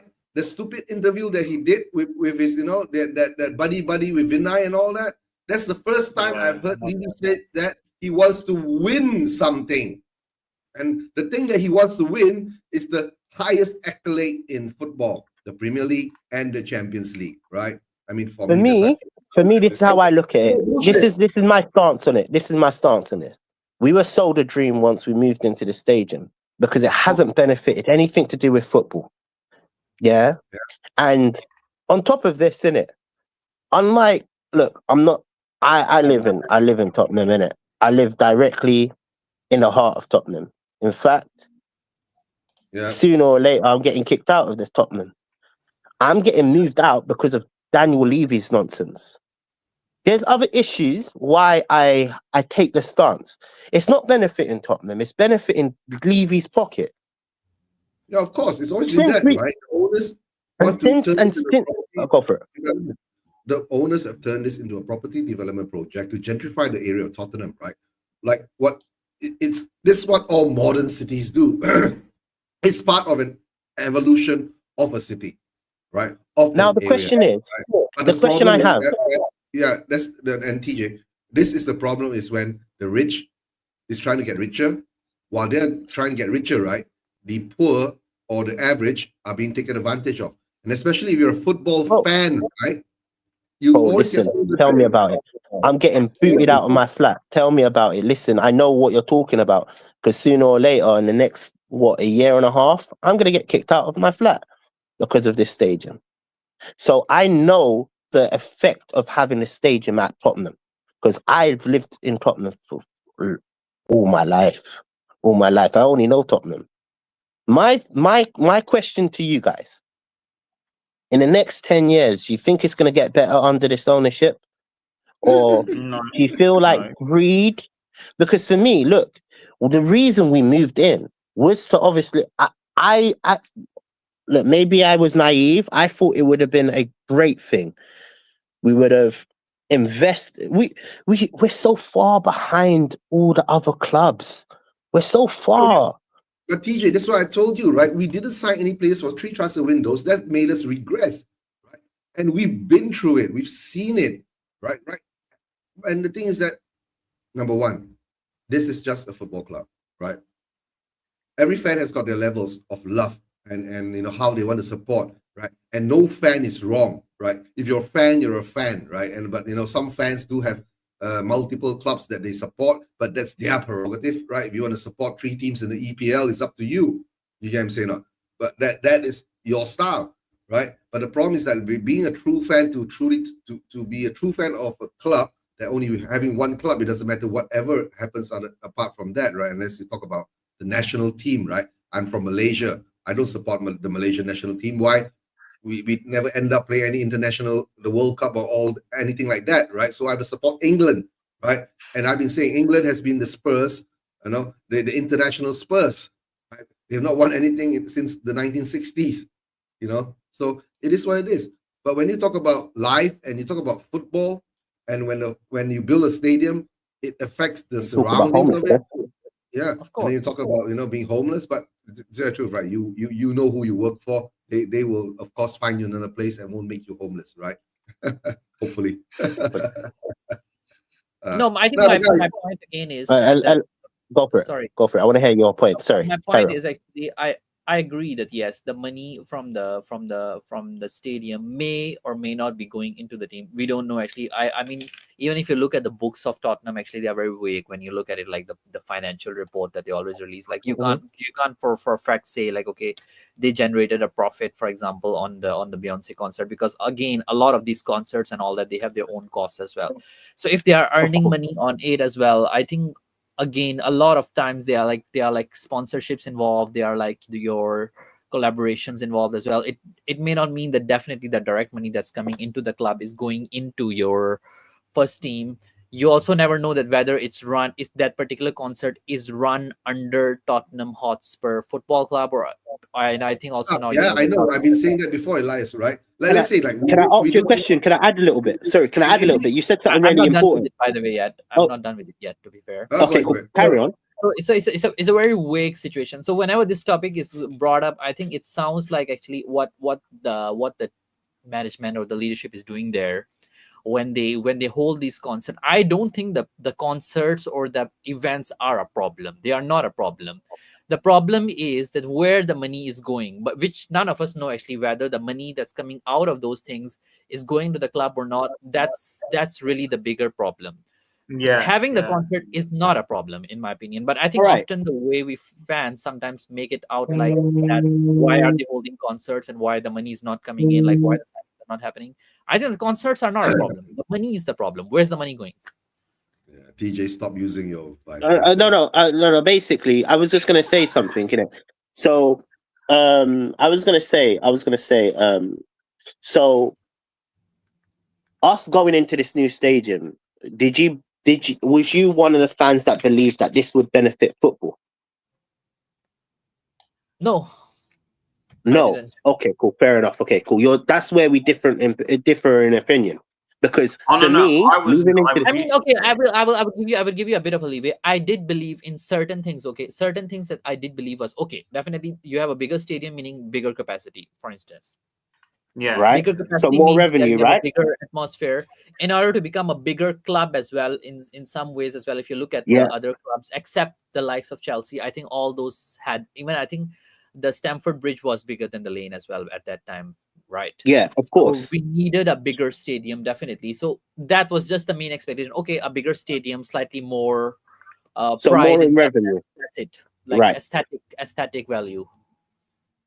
Cool. Haz, what about yourself? When I'm going to ask the same question I asked Elias. Yeah. When we moved into the stadium, was your understandings that this stadium would have benefited football? No, well, that's what they told us, but I didn't believe it. That's the difference, I guess. So Yeah. see, that's my point. Yeah. My point is this: they told us this. They told us this for football. My concern, listen, I'm going to tell you, I'm shameless, innit? I'm only moving like this because it's a good debate. I like to play devil's advocate. Deep down, Eugene, I love them events. I eat. You know what I'm talking about? I eat when the events are on. Yeah. You know what I'm talking about? Yeah. I eat. So Yeah.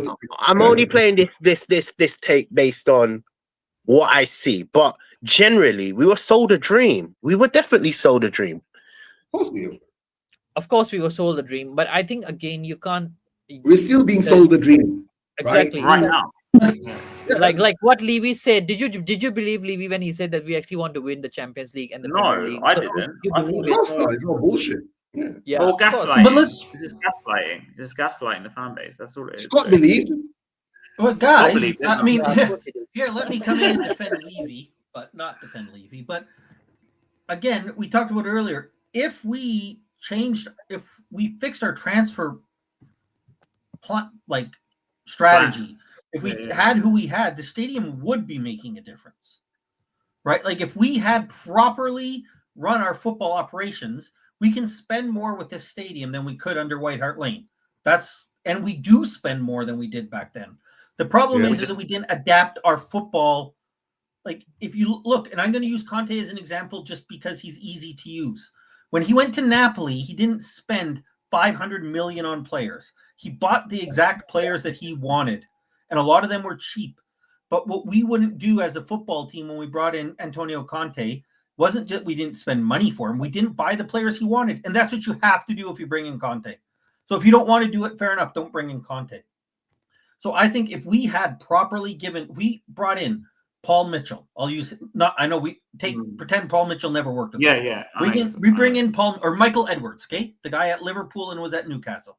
If we bring in Michael Edwards and Levy says, Michael Edwards, you're in charge of football, go buy the players you need to do, then the stadium would be helping improve us. It would. It brings in more money than we did at White Hart Lane. It would help us. So the problem isn't necessarily that we built this stadium and we're not getting the benefit. We are getting benefit from the stadium. The problem is we're wasting that benefit by our stupid way that we run football. By not letting football people make decisions. And ultimately, we've all come to the conclusion, we've said it in our own little way, Levy needs to step down. Yeah. But he won't. He won't, because this summer was his reaction to the protests, really. I know we said the protests weren't successful, like in getting him out. In the protests won us the Europa Cup, right, guys? Just remember that the protests won us the Europa Cup. Is the Vinay interview was a kind of like a gaslighting, try and get fans on the side, saying this guy's got ambition. And I think he had to justify the sacking of Ant as well. The interview on the overlap was also another way, because he was saying, "Oh, I don't get involved in picking the players and all this crap." He was trying to and again, another PR stunt, really, right? Yeah. He's trying to win back the fans. That's basically what it's a PR exercise. These were the he lied, Harry. He lied. Remember, he was directly involved in signing Jet Spence. He went and signed him on his own, didn't he? Well, Matthias Tell, he went to Bayern to do the negotiations. And I don't get involved in signing the players. What a liar! And Richarlison. Well, I think maybe what he's trying to. Sorry, I think what he was trying to say probably is that he is not involved in like choosing who he signs. He's definitely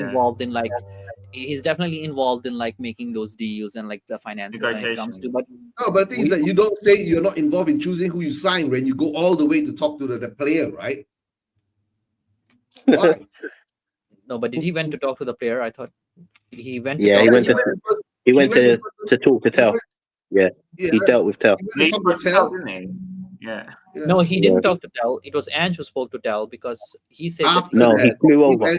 He went first over to Tell, and Tell said no. He flew over to Bayern.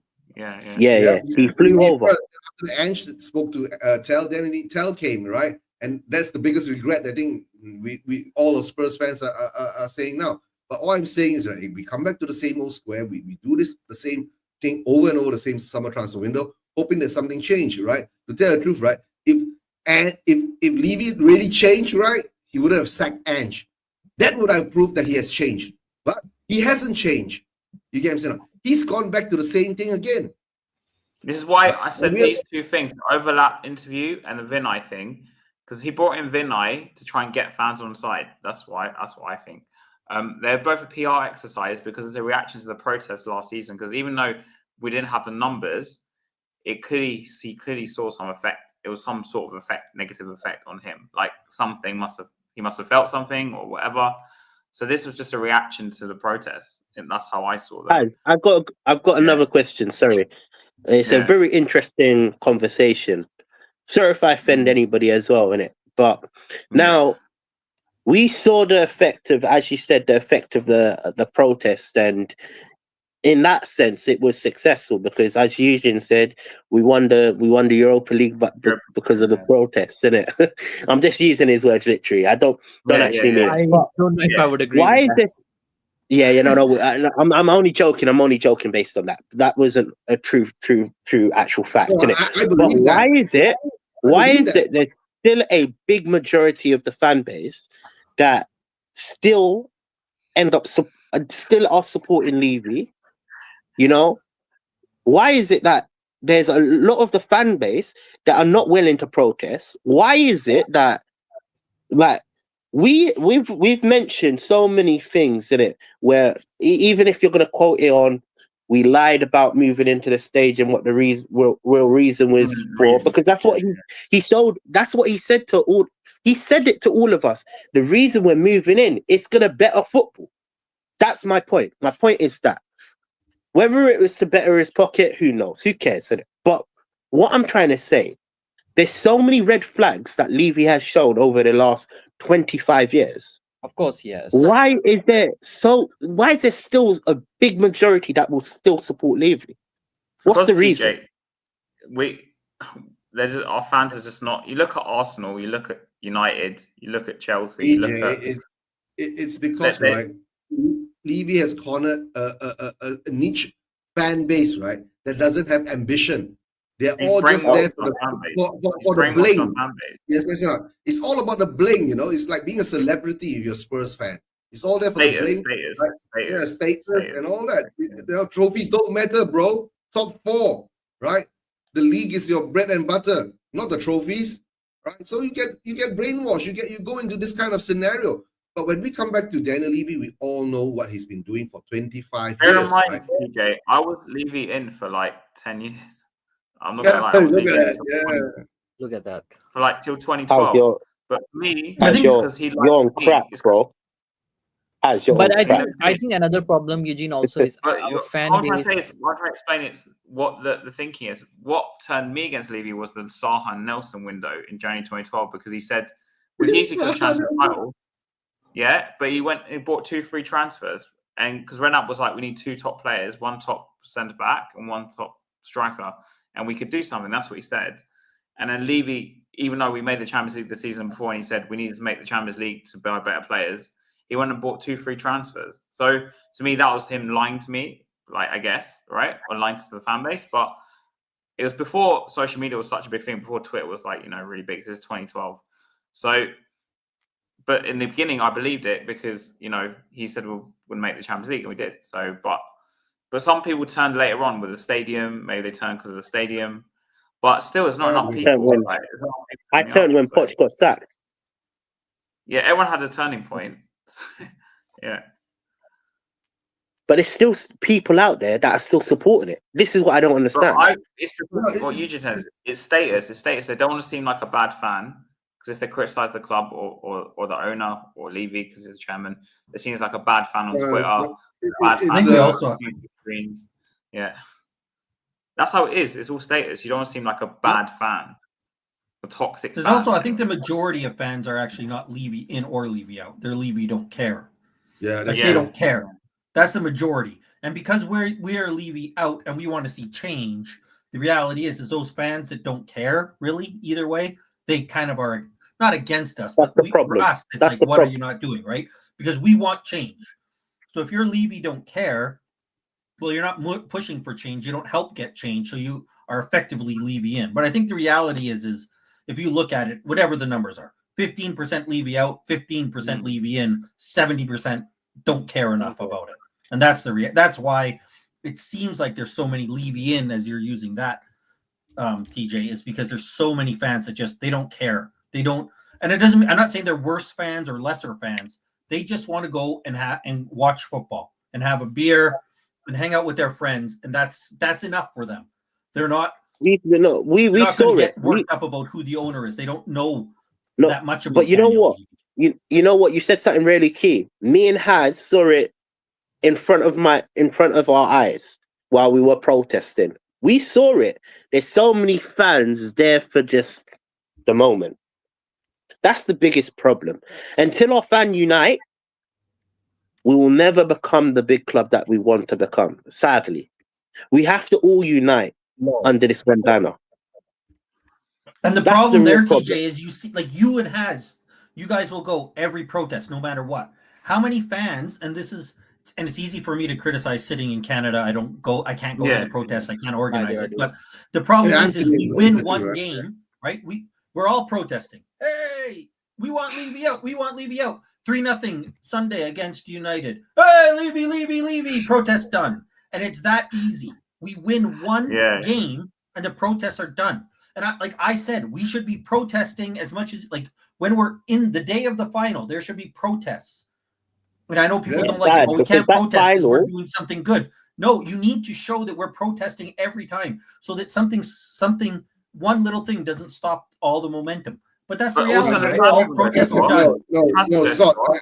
No, Scott, I understand. right? It has to be consistent. The protest has to be consistent. But the problem is that we don't have enough fans who actually want to Well, make yeah, it because consistent. the fans. Yeah, right. And then if you say you're going to do it in the finals, right, then the visuals look bad on those fans who did it, right? And then if you lose, right, then you're going to get blamed for it. You know what I'm saying? It's a But human I- nature. You understand? I know, and it's easy for me. I would be there protesting. I'll take the visuals look terrible but that's it. Because otherwise, like, I don't know what you can tell me the game, TJ, because I know you were there. Where was the game where we had 2,000, the big one, the 2,000 fans, right? Was that the United game? Was it Palace? The one protest Palace. changed for Tottenham, the big fans, whatever game it was.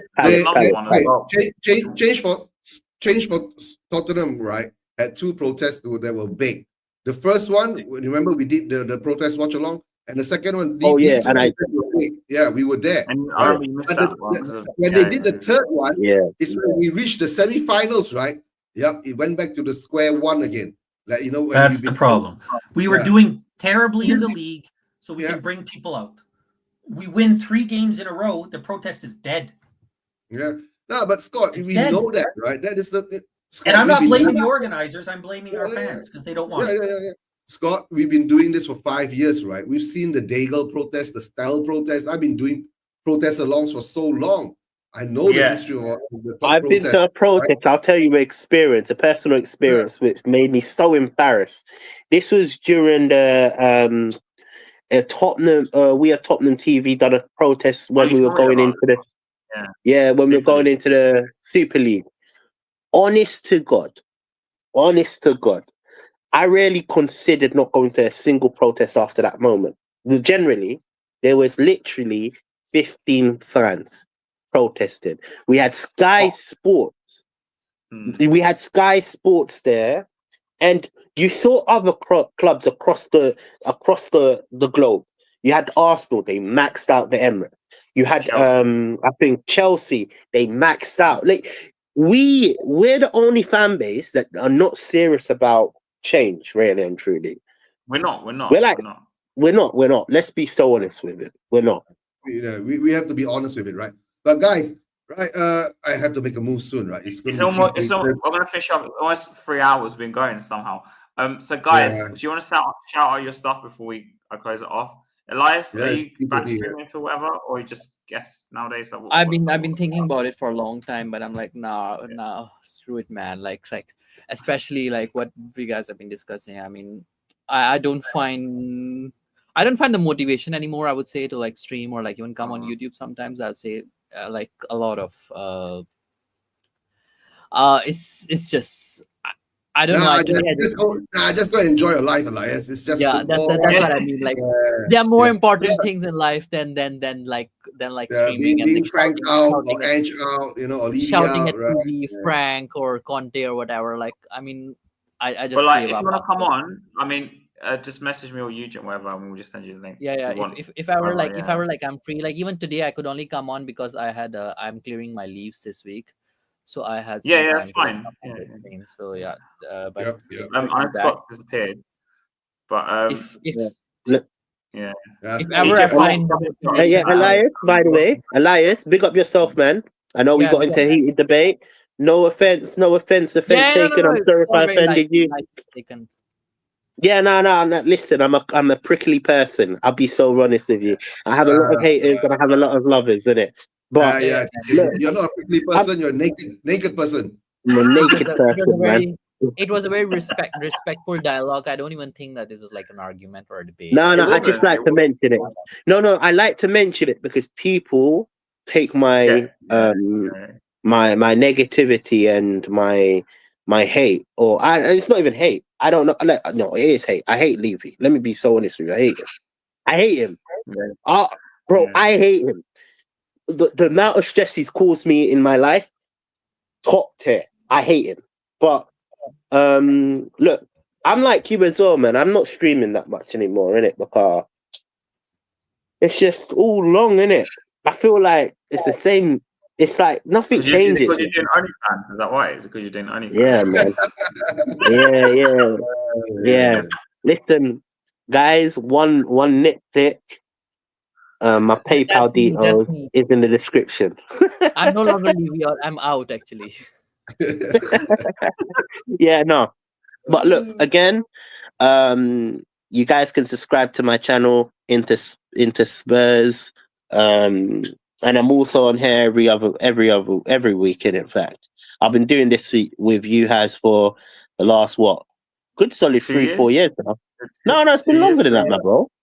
Yeah, it's been longer than that. I only started in 2022. I only started my channel in 2022, so it must be like 2 years, maybe 3. It has to be longer, bro.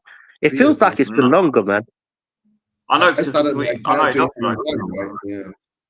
Yeah. And Eugene, we're streaming from your channel anyway, but go subscribe to Spurs Vision TV. Yeah, Spurs Vision TV. I'll be most probably doing the Super Cup watch along from the Mamak stall. I'm not sure whether there'll be a lot of Spurs fans coming up to watch that game, but let's hope so. Right? Yeah. I mean, our Malaysian Spurs community is also a bit very dry and very. No, very yeah, true, right? They turn up in droves for the final, and we won. Okay. We saw how the scenes were there. I was there doing the live watch along there. Right? This is a Super Cup final. Let's see, we all turn up again, right? And then let's have a good show for the fans. From my watch along, right? And I'm gonna arrange it with Jens for him to run the back room while I do it, right? From the Mamak stall, right? It'll be Thursday morning, 3 a.m. in Malaysia, if I'm not mistaken. 3 a.m. Oh my god, you guys! Hell no, I'm not doing anything. That I got to work next week. I'm not going to even watch the game. No, but it's 3. Yeah, it's 8 p.m. kickoff, right? If I'm not mistaken. I think 8 o'clock on Wednesday. Yeah, our time. Can I be honest with you guys? For the Europa League final, I only watched like last 20 minutes or so of the game. No way, you missed it. I didn't watch. You missed the amazing goal that Brendan Johnson hit off. Yeah. I'd rather miss that. I'd rather miss that goal, which even he didn't score. To be fair. And Scott, I know you did. Are you next on Tottenham away or anything, or like? No, I don't think I'm allowed on Tottenham away anymore, but we can talk about that behind us. I didn't know about that. I don't really? know. I'll be around. All right, okay. We're gonna end the show quickly so we can find out what happened. Yeah, a lot of gossip. Hey guys, yeah, and Harry will be back right next Friday, right? Hopefully, right? Yeah. Talking about another loss, probably not. but please wait, can I before you end off? If we win against PSG, Elijah, you guys trust me, I'm gonna walk up Tottenham High Road naked. All right. Okay. Yeah. Oh dear. Good for you, man. Good for you. If there is a slim chance. If there's a slim chance. Remember I was the only fan that said we could win the Europa League, remember? Do you remember that I said we had to believe? Yeah, I was totally deluded, right? Don't forget, right? After I had to convince you guys. It was so hard to convince. I was like, just believe in the process. So I'm doing the same thing, and I'm believing that we'll win. And then if you win, right, then you're gonna walk naked down the high street. Yeah. Is it High Road, right? High Road. High Road. Have you ever been to the Tottenham Stadium before? No. Plan to go one day. You need to come over, man. I may not be allowed, by the way, given how bad my reputation is among the Spurs community. No, you're fine, man. Including the boardroom. All right, guys. Let's end the stream and let's find out what's going on, right? All right, and as always, leave me out, guys. Leave me out. Leave you out. Leave you out.